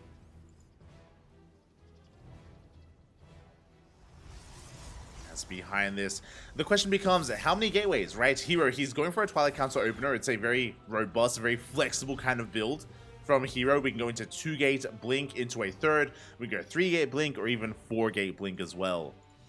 Hero has options. Now, because we're on a larger map, because we're on Alkione, I would not be opposed to going for a faster 3rd just to get into a more economic 3-base setup, just because this map is so large, but we'll see what Hero wants. For now, it is 2 gateways, but there it is. We throw down a 3rd gateway alongside it. And do we throw down a 4th? It's going to be 3-gate blink here, a much safer opener. Because of this, the 3rd Nexus is going to be later. It's going to be delayed, but it does mean we have more Stalkers to work with. It also means that we can counterattack. Now, we should still be expanding, we should still go to 3rd, but we could be even safer than this and go for a faster Bay and faster Colossus production before the 3rd as well. It depends on how safe or how economic Hero wants to be. Behind this, we do have a tank production underway for Gumiho. Is moving out across the map with his mine drop. We have the Reaper on the left-hand side with the Wind Mine into the main. Reaper gets shut down instantly, and the mine drop heads towards that main base, does boost in. 2 Widow Mines in total, but Hero, he has eyes on this. He does respond. Does focus on the first Widow Mine. Just in time. Not a single shot does go off yet. Ooh, and the medevac is under fire. No! Medevac is 1 shot away from going down. The blink is done, and we shut down the drop without sustaining any losses. No lost mining time. No dead probes. No dead nothing. Very good defense here. Very solid cleanup by Hero. He is on fire today. Remember earlier we spoke about how dominant he looked against Bunny. And now here, looking strong against Gumiho. He scouted his opponents, he shut down the drop. He's going for a big counterattack, bearing in mind behind this it is 3 gateways, so we do have a presence on the map. Prism is on the way as well. Hero didn't go for the Bay, but the bunkers aren't done. The bunkers aren't finished! Without them, Marines are going down left and right. Where are the tanks? We focus down the medevac, we focus down the Cyclone as well. Very good trades here from Hero. Shaving off 6 Marines and a Cyclone and 2 medevacs. And he hasn't lost a single Stalker. He tanks the tank shot, dives in, gets a tank as well, gets one, but there's a second. Boys are being pulled. Gumiho in a lot of trouble. Has to pull the SCVs, and so many SCVs are going to be going down. Hero, he does blink away. Saves his Stalkers. Still has high ground vision as well. Oh my god, gets 9 more worker kills. He's lost 2 Stalkers in total. These are worthwhile trades for Hero. Now, we do have another tank about to pop out. Gumiho should be able to survive, but Hero is taking a third base behind this. He expands, he takes his third. Again, his third is a little bit later. He takes out another tank. No shot, it was unsieged. It gets caught out. A big pick off there by Hero. He maintains map control. Gumiho is struggling to hold on, struggling to survive. He's surviving, but he's not really living. And again, Hero, he has map control. He is free to take up from here. Going into charge, forge, third base. No Bay, no Colossus. Oh, but we do have a Liberator coming into harass. Stalker getting some damage done across the map. We get 3 probe kills. Almost 4. Good damage with that Lib. But Hero, he does some good counter damage. Getting 3 SCVs, going for the CC. Shouldn't get the base, but he will get the tank. 1 tank for 1. Now 2 Stalkers, 3 Stalkers. A bit of an expensive tank, but again, what's important here is that because the tank count is being reset, because we're killing so many tanks, it means that Gumiho's counterattack is weaker. It means that he has less to counterattack with, less to push out with. It means that Hero becomes that much more safer. Meanwhile, Liberator does nice some mining in the main base, but it is cleaned up. Hero, he's up 20 workers. He gets eyes on the drop as well, and oh my god, it barely does survive. Whew. 1 more shot, that would have been it. Trading with these Marines. Stim is done. Hero blinking the hell out of there. Gumiho collapsing on this army. Will clean this up, but reinforcements are on the way. You have some force fields. Gumiho building up towards 2 tanks. Still no third TC. This may just be a 2-base all-in. Gumiho, because of all these losses, it may just be too much to come back from. He's not pulling the boys, but he is still quite committed with this push. 2 tanks for the army. Handful of Marines. As he moves out, Hero's moving in. And do we have anything to defend? No. The answer is no. No bunkers, 1 tank. The boys are being pulled into charge lots. Not like this. SCV's going to be going down. Gumiho will lose every single worker here at the natural. At the same time, across the map, he will commit into the natural base. And we do have a recall. GG gets called, and Hero takes game number 1. GG. Again, Hero in full control of that game. Almost from the, I would say from the beginning, actually. Able to get the scout off, able to punish the medevac drop as well without sustaining any damage. Very impressive play there out of Hero. Very clean micro with his Stalkers. And that was impressive. That was scary, what we just saw from Hero. And hopefully the morale of Gumiho hasn't been touched too much. Hopefully he can recover physically, mentally, and make a series out of this. That was only game 1. We're now getting into game number 2. And game 2 is going to be on Hardlet. Ooh, Hardlet, a much smaller map. Now, this is a double-edged sword. Because the map is smaller, it does lead to more aggression. It does favor, for example, a tank-based push, like early tank aggression from the side of Gumiho, or early aggression in general. So the Terran player could be more aggressive. Likewise, so can the Protoss. And as we saw, Hero, he thrives in aggression. You know, he thrives in a chaotic game stage. That's what he wants. That's what he does love. Bit of banter going on in the chat. I don't know what they're saying. No. Hero and Gumiho exchanging words. Oh, Gumiho, he said, oh, your blinks are too good. He said, you're blinking too fast. And Hero's laughing. I mean, again, the blinks were insane from Hero. Just really good at blink stalker control. As to be expected from Hero, that's what he's known for. And we're getting into game 2. But even Gumiho acknowledges. Even he acknowledges Hero there. And we're getting into game number 2 of this best of 5 grand finals. And we'll see if we can bounce back, because spawning in the bottom right hand corner of Hardled, we have our South Korean Protoss player, the Red Protoss representing CranKy Gaming, leading the series of 1-0. But it's a best of 5, plenty more games to come. Can he extend his lead? Or will he be tied up? Will he be forced into a tied up series? It is Hero. And spawning in the top left-hand corner, we have his opponent. We have the South Korean Terran player, the Blue Terran representing Cloud9, down in this series, but he can tie things up. He can fight back. Let's see if he will. It is Gumiho.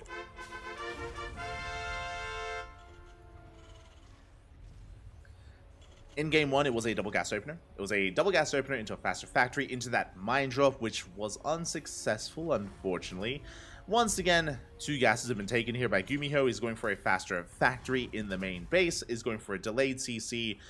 This could lead into another mine drop. It could lead into a cyclone drop, which is not unheard of in this matchup. We can head towards some other form of tech as well. Yeah, we'll keep an eye on Gumiho. We could even go for reactor Hellions. We can go Reaper Hellion, go up to like 5 Reapers, 3 Hellions, or 3 Reapers, 2 Hellions, and go across the map and try to rush into a mineral line. Gumiho has a couple of openers available to him. We'll see what he does commit to. For now, Hero just going to be walling off that Reaper cliff with his initial buildings, going for a gateway into Cybercore, into an expansion, standard opener out of Hero. Meanwhile, Gumiho, that factory is indeed on the way. Now, it is a little bit further back for an add-on swap, but I believe that is typically so we can hide the building from a probe scout, just to make things a little bit more difficult to get an eye on. We have seen players like Gumiho still add-on swap despite this, if we did have a reactor on that Rax. But no, that is going to be Reaper into a second Reaper. This looks like maybe into a third Reaper into Hellion production, which is what we spoke about. Like, Reaper Hellion is a little bit old school, but it does have its place here in the meta. Whereas a probe is hunted down. This time Hero unable to escape. He did confirm, wasn't able to see anything actually. So Hero's in the dark, not quite aware of what's going on. There it is, the Hellion Reaper production is continuing. And the goal of this opener here, depending on how many Hellions and Reapers we make, is to scout across the map and deal economic damage. Okay, we're cutting at 2. So it's only going to be 2 Reapers and 1 Hellion. We could go up to like 3 Reapers and 2 Hellions, or like go even further than that. But again, it's going to be a light commitment here to this aggression, as Gumiho is looking for some probe kills. Meanwhile, Reapers have been spotted. Hero now aware of what's been going on. So far, good target firing on that first Reaper. Ooh, doesn't quite get it, but does zone back the army. There was a safety shield battery here at the low ground, and Hero, who was very proactive, he does force back the army. Gumiho doesn't get a scout off. He hasn't seen anything. Doesn't know if it's a Stargate, a Twilight Council, or a Robo. We can see it's a Twilight Council blink opener. Gateways are being turned down. Once again, 3 gateways here from Hero. 1 gateway in the main, 2 gateways here on the low ground. So 3 gate blink, same opener as game 1. Behind this, Gumiho is getting into his mine drop. Now, it's going to be 2 wind mines once again. Looks like a mine shot went off here on a hallucination. We're going for the drop. Hero, what did we see? We got to see the 111 and the mines, of course, so he knows the mine drop is coming. He does know. Now, we can come together with this. The mine drop ideally drags away the attention of these stalkers, like so, and then the Hellion and Reaper can dive into the natural. Hero, he has to split up his forces. That's going to be a kill on the sentry. He has to keep 1 stalker here at the natural. Warping in another. Drop is coming in. And remember, these Reapers, they can use their KDA charge to knock that stalker up. Knock it up and knock it out of the way. Mine shot goes off, 2 probes go down. Good connection there from Gumiho. A much better start for Gumiho than game 1. Remember, in game 1, he didn't kill anything. His mine drop just fell on its face. This time, we kill probes, we deny mining time, and we threaten the main base with another mine drop. Well, meanwhile, Hero, this is what I assumed he would do in game 1, if you remember. I was referring to how if we go for 3 gate blink, and if we delay the 3rd, we could delay the 3rd even further with Colossus production. And there it is. We have a bay first, then into a 3rd base. And so it is, 3rd base is being taken. You can see that Hero, he is skipping warp-ins. Despite the 3-gate opener, he isn't being aggressive across the map, he isn't being assertive, he's staying back at home. A big reason for this is because of the Widowmine. The Widowmine is forcing Supply to stay at home, so Hero can't be as aggressive as he would have liked to have been. Liberator going to be threatening that natural as well. Hero is now moving out with his Stalkers, but he has kept some units back at home to defend. Yeah, Observer does confirm that drop. As the Stalkers move out, now would be a good time for the Liberator. There it is! Lib goes towards the natural. Does siege up. Hero not in position is going to be losing quite a bit of mining time and a probe. At the same time, drop comes in. Big connection! Oh my god, we take down 10 probes and the Observer. Ay, ay, ay. The Observer was trying to chase that medevac. And Gumiho pulls apart the attention of Hero. 1 second is all it takes. 1 lapse in judgment. 1 lapse in attention. And just like that, Hero takes a big blow to his economy. His third base was already delayed. He's down 10 workers. Gumiho looking far stronger here in game 2. Let's go. Let us go. Third CC's on the way. It's not going to be a 2-base all-in. Not going to be an all-in from Gumiho.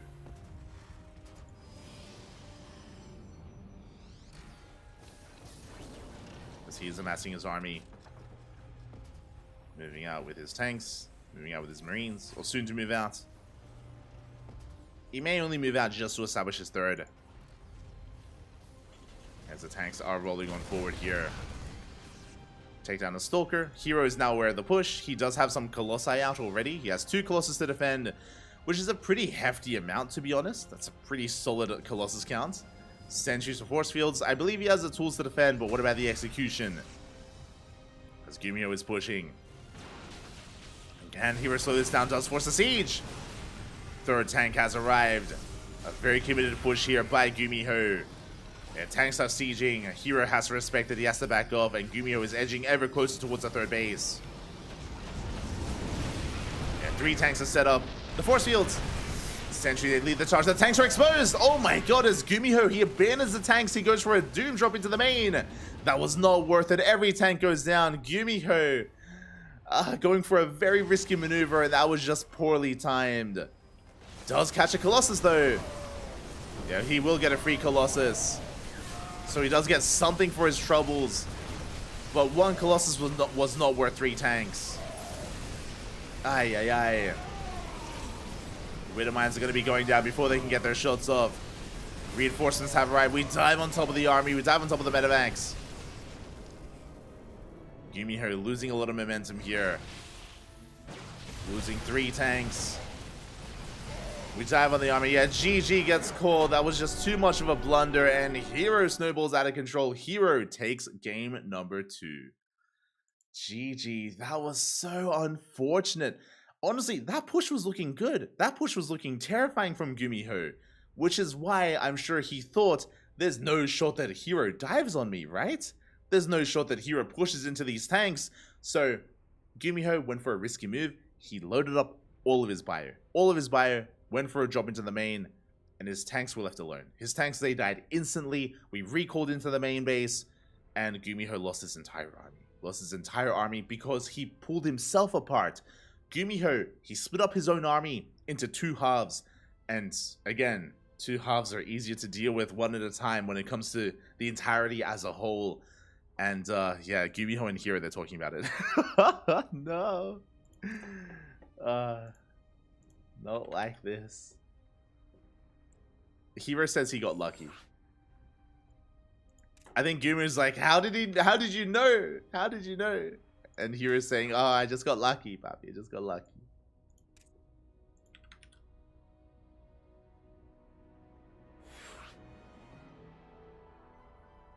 Smooch.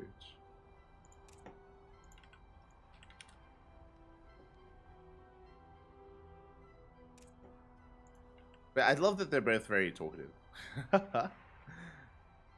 Oh, Gumiho is asking how many workers did you have left? And Hero's like, I didn't take a photo. How many probes I had? I don't know.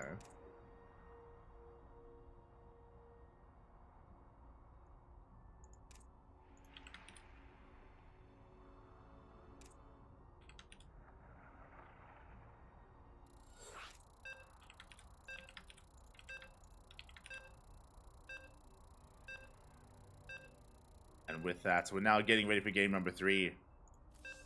We're getting ready for game number 3 here, and Hero is 1 game away from taking this entire series. For becoming this week's ESL Open Cup Asia champion, I'm hoping we can get a back and forth. I'm hoping we can get a game 4 and a game 5, go all the way to the ace match. But the pressure is now on Gumiho. Ooh. Let's go.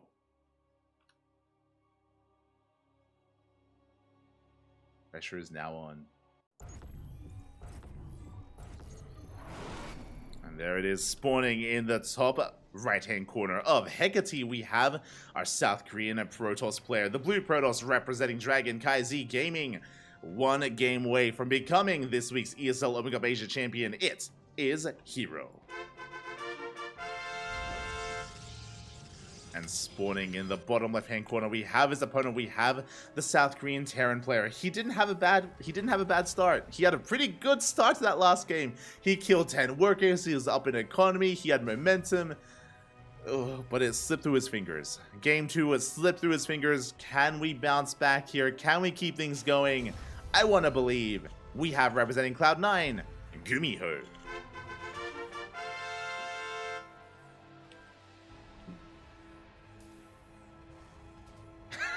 I see this. I wish I could be lucky like that. Like the dive that Hero went for those tanks was almost like a patience level dive, right? Where, like, given that same scenario, given the same game, the same like game state, put patience in the shoes of Hero. He blinks in. But Gumiho, in this world, he didn't pick up his drop, and Patience just blinks into tanks, blinks into bio, and loses his entire Stalker army. Like, 100% I can see that happening. 100% I can see, like, a solid Patience blink happening where he blinks forward, and then he just loses everything. But because it's not Patience, because it's Hero, he blinks forward, and the bio army's gone. It's only tanks. Okay. Cleans it up, and does take game 2. And with that, we're now here in game number 3. Onamas is all that Hero needs. Gonna be Gate Cyber Expand, Standard Opener out of Hero. Gumiho once again going for a double gas opener. Now, we've seen different variations so far. Last game, Gumiho, he committed to additional Reapers, and it looks like he's doing the same. It looks like, once again, double Reaper Hellion opener from Gumiho. The purpose here is to get some scouting information and to maybe even get some economic damage done. This probe, though, from Hero is looking a little bit suspect. Where are we going? What is our plan? What are we doing here? We'll keep an eye on that probe. We'll see what our plan is. Oh, it is going to be a Twilight Council opener. Proxy Dark Shrine? Are we setting up for a proxy, or we're just going in for a late scout? Let's find out. Reaper does reveal itself. Okay, late scout here from Hero. Or delayed scout. So basically, he hides the probe. He waits for the Reaper to reveal itself. Knows where it is, which means it is safe to go in, but we went for a second Reaper. We were waiting for the probe, and we will shut it down. We throw down the pylon. We get eyes on the building CC, but not much else. Oh, can we get eyes on the first unit? Oh, we do not. The Cyclone intentionally pulled back. It does not reveal itself to the pylon. A Hero has very limited scouting information.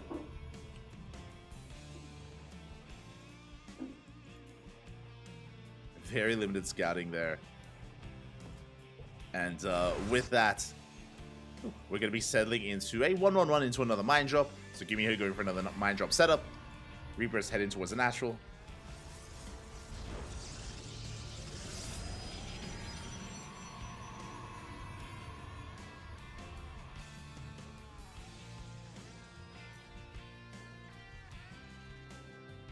As we see Gumiho rotating around, looking for a way in, trying to get some kind of scouting information. He hasn't seen the tech yet, but by diving into the main, he will get eyes on the Twilight Council. So he knows. He knows about the Blink Stalker opener. Oh, the look! Let's go, Hero! He warps in on the low ground. He looks in at the Reapers. He shuts them down. Question marks here by Gumiho. Oh my god, that was crazy. Hero, the ... styling on Gumiho. Ay. The trap was real. What are they? I need to know. What are they saying, Papi? What are they saying? Am I too late? Hero, calm down. Shout out to Maddox for translating Hero saying, I can't believe that was possible. And Gumiho, how is that possible?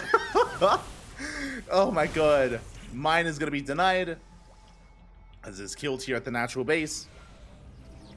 It looks like, hold up. Yeah, it looks like the Widow Mines, yeah, they are shut down. The mine drop does nothing.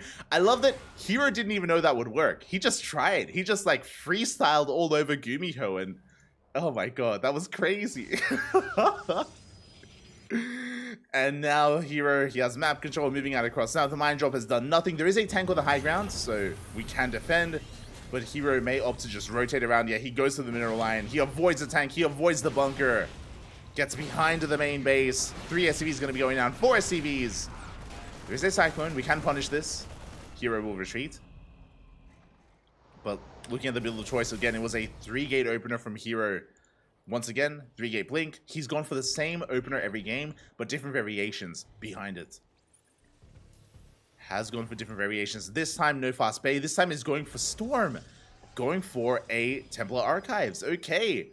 There it is. We're rushing into Storm. It is being chronoed as we speak.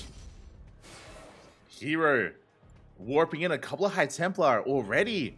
Banking up storms here. Banking up energy. Ready to storm that mineral line. Oh boy. He's wild. Third base is being taken. Hero backing off. He's happy with the damage he's dealt.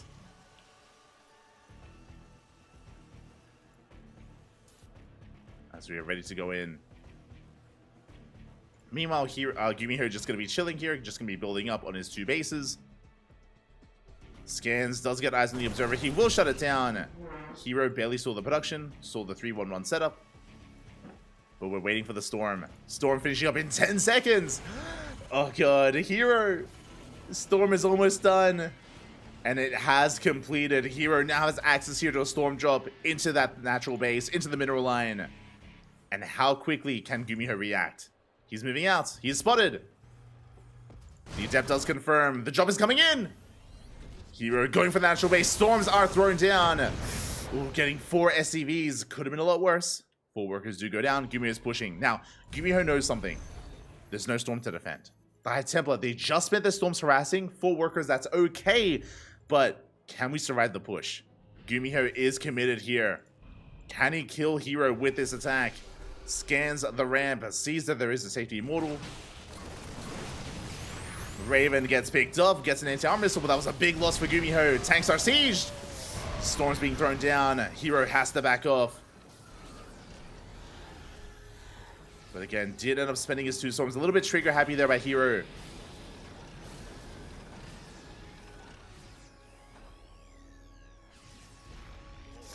Oh, we killed the Ursidon. Gumiho, he's an animal. How could you? Ursidon goes down. Hero, he has the high ground though. This is the power of Hecate. Hecate, this is a very narrow choke point. Pushing up this ramp into Storm is so difficult. It's brutal. Almost impossible.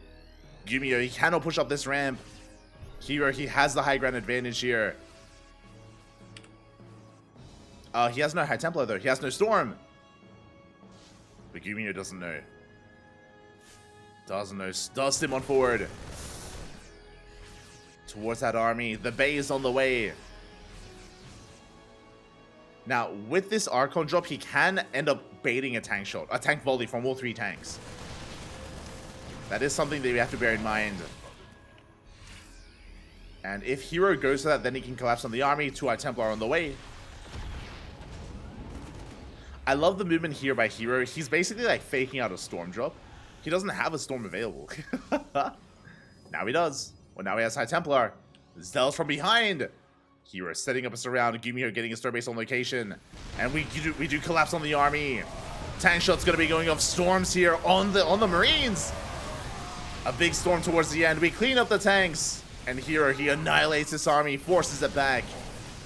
Every tank has gone down, but we cannot push over this bridge.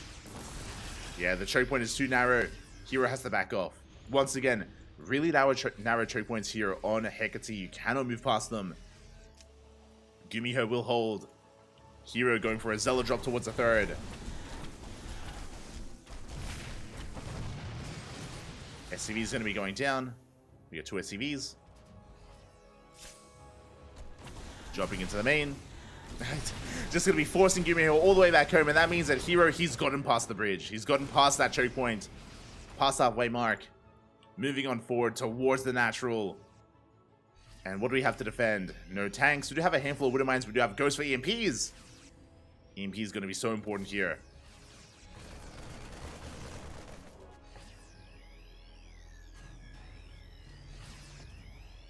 He's going to be so important as Hero is taking a 4th base and getting further ahead in the economy.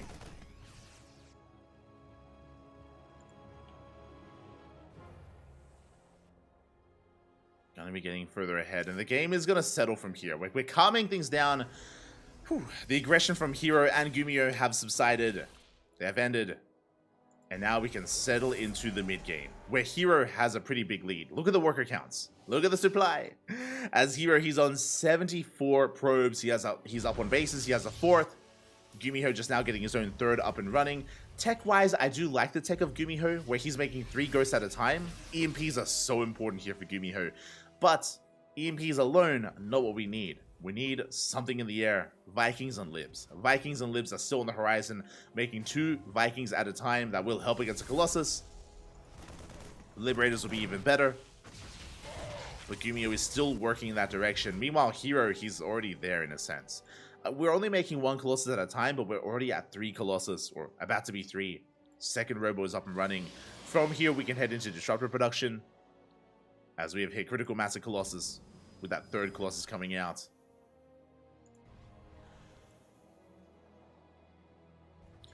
The plus side of Disruptors as well is that, yes, we have 2 forms of splash damage. We have Colossus and Storm.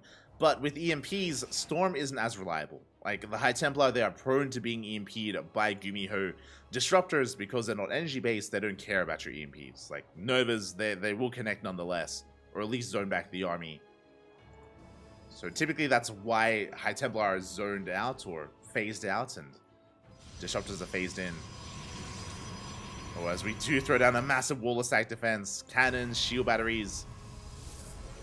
This means one thing and one thing only, by the way. If we wall up, we skip Disruptors. What do we have? Sky Toss, double Stargate, triple Stargate on the way. Fleet Beacon, +1 air attack. Hero. I mean, this is a good call. He's on 4 bases. He's soon on a 5 base setup. May as well max out on Sky Toss. Go for the late game. Go for the ideal Protoss composition in this matchup. Hero taking his lead and using it to take up into Sky Toss. Now we'll see if we can get away with it. Again, now there is a window. There's a period of time here where Hero is exposed, where he has High Templar, where he doesn't have Disruptors, where he is vulnerable, and Gumiho could kill Hero before he can hit critical mass of Sky Toss. There it is. Fleet Beacon is on the way. But Gumiho needs to make use of it at the same time. Storm drop here across the map.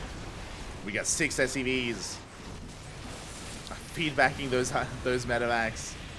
Prism goes down, so does High Templar. An expensive drop there by Hero. But again, because of his economic lead, he had the resources to spend on these walls, on these cannons and shield batteries. So Hero's looking pretty safe. I mentioned how there's like a window where he's vulnerable, but it's still going to be so difficult to break the defenses of Hero and kill him before he can get into his final form. Gumiho's working on it. Still making more Vikings. We have a Fusion Core on the way. The Fusion Core is for Liberators, but Gumiho doesn't know. If he knew about this, if he knew about the tech, if he knew about the transition, then Gumiho would be in his face. Gumiho would be more aggressive, 100%. Right now, he's taking his time, getting ready for an anti-ground army with Libs, which isn't as important right now. The Vikings are, though, to be fair. Like, because he's massing Vikings, there it is! He scans the main base, he sees the carrier production, he knows what's going on, and we gotta go. Turrets are being thrown down. The Viking production, again, is helping, not just against Colossus, but also against would-be carriers. Yeah, we're walling up here with these turrets. We should throw down more CCs, and there it is. We have 2 orbitals on the way, and 2 more CCs in production. Can we see? There it is. 2 more CCs in production here on the right-hand side. We know that basically, because Hero isn't pushing, because he's making carriers, we can be greedy. But this is a late scout. Like, these command centers should have already been done, and these bases should have already been taken. We need them ASAP. It's possible that Gumi here may recognize that it may just be too late here to press our advantage when it comes to being aggressive. Here we go. We are moving out. Yeah, more CCs on the way. Storm drop once again towards the planetary. Only getting 2 SCVs. Quick reaction there out of Gumiho. Another prism is going to go down. Oh, more storms. Oh my god. Getting 4 more. 10 SCVs in total. Not bad. We get 10 SCVs. Archons are being thrown away. They got a really nice way of Hero to clear up supply. But I'm not convinced. I'm not convinced that we want to be throwing away these Archons. What is our army right now? It's quite fragile, is what I will say. Very high tech from Hero. Very reliant on these carriers, is what I will say. We probably want to get rid of the Colossus. But if we don't have Colossus, if we get rid of the High Templar, where are the Disruptors? Like, we need some kind of splash damage, not something to deal with the ground army. We'll see. We'll see how Hero does approach this. Gumio is just walling up. He's just walling up. More turrets on the way. Slowly taking expansions.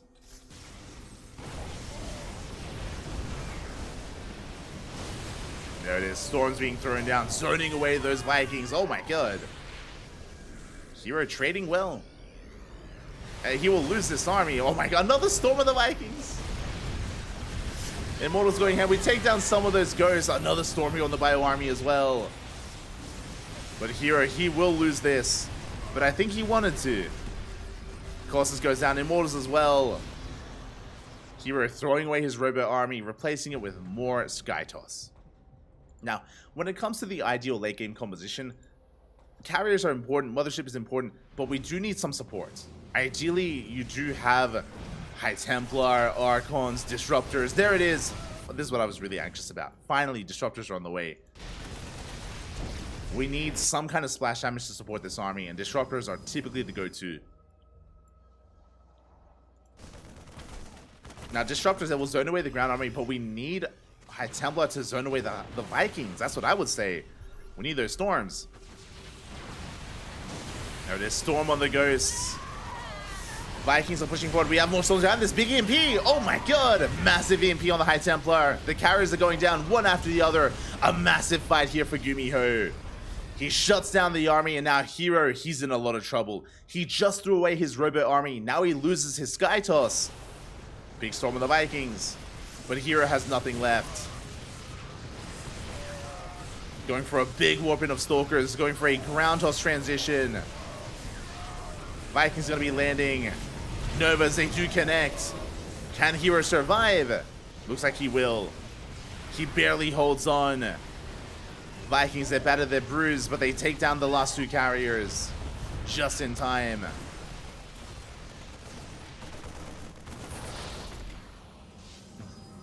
Again, Hero just being a little bit too careless with his move out there. Like, I was okay with him losing the Colossus army, that's fine, but we immediately attacked with our carriers? Like, that was crazy. We hadn't recovered yet, we hadn't rebuilt. Now this is still up in the air, this is anyone's game. Again, we're out of Skytoss, into Ground Toss, into Disruptors. 2 more robos on the way, we're gonna get into quadruple robo production.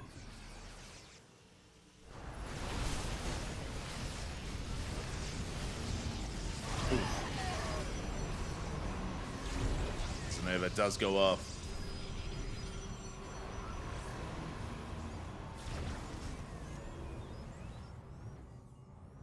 There it goes off, connects with the Bio. Very ambitious base here by Hero. As it is being taken. Vikings will be landing.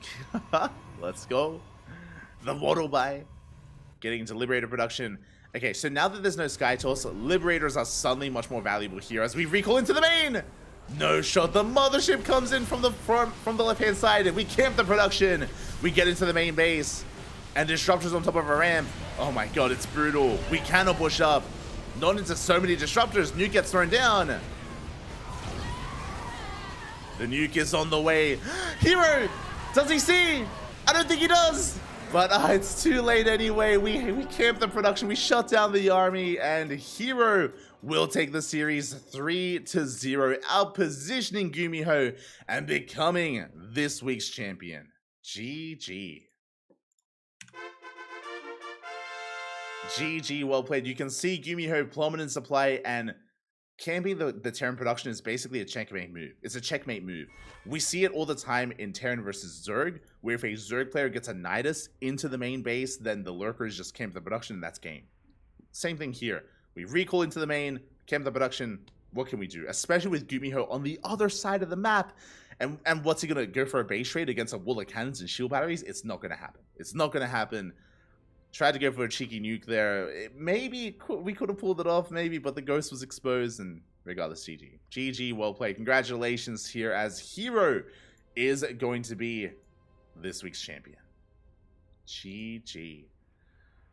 Oh my god, a very intense last game, is what I will say. Very intense last game. There were moments there for Gumiho, moments for Hero, but alas, in the end, it did go the way of the Protoss. Hero, he is, I would stand by, say, the best Protoss in the world right now. He proved that at Masters Coliseum, proved that at IM Katowice. He is a beast, and he is on fire. I can't wait to watch him. I can't wait to see him in GSL.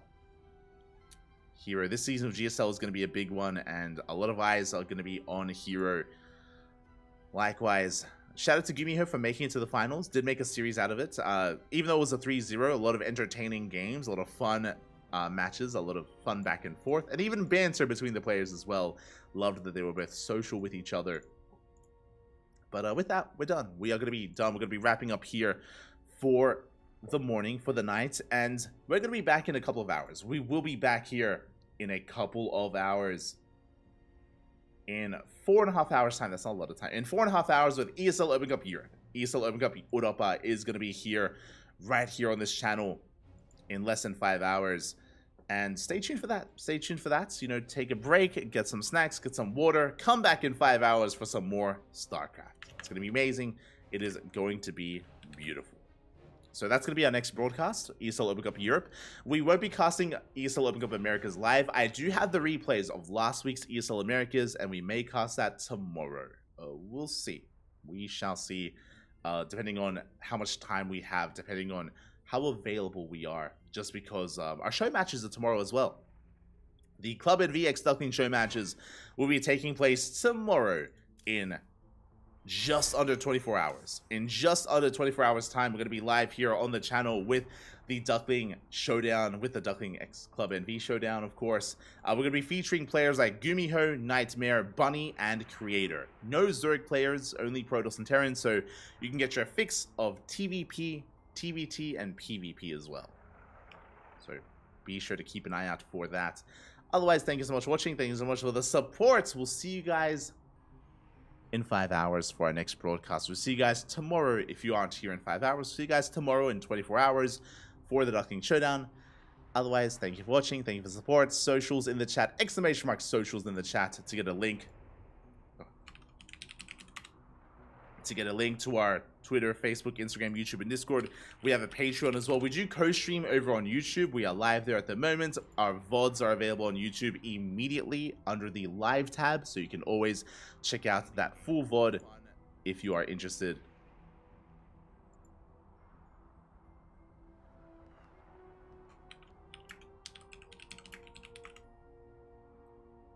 As we will be heading off for the time being. Thanks for watching, everyone. Thanks for the support.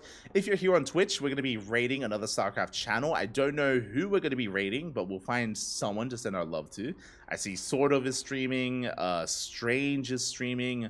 We'll find someone. We'll find someone here. Don't you worry. As, we'll figure it out. So until then, hasta luego. Until then, take care, everyone. We'll see you guys next time. Ciao. Papi, ciao. Hasta luego.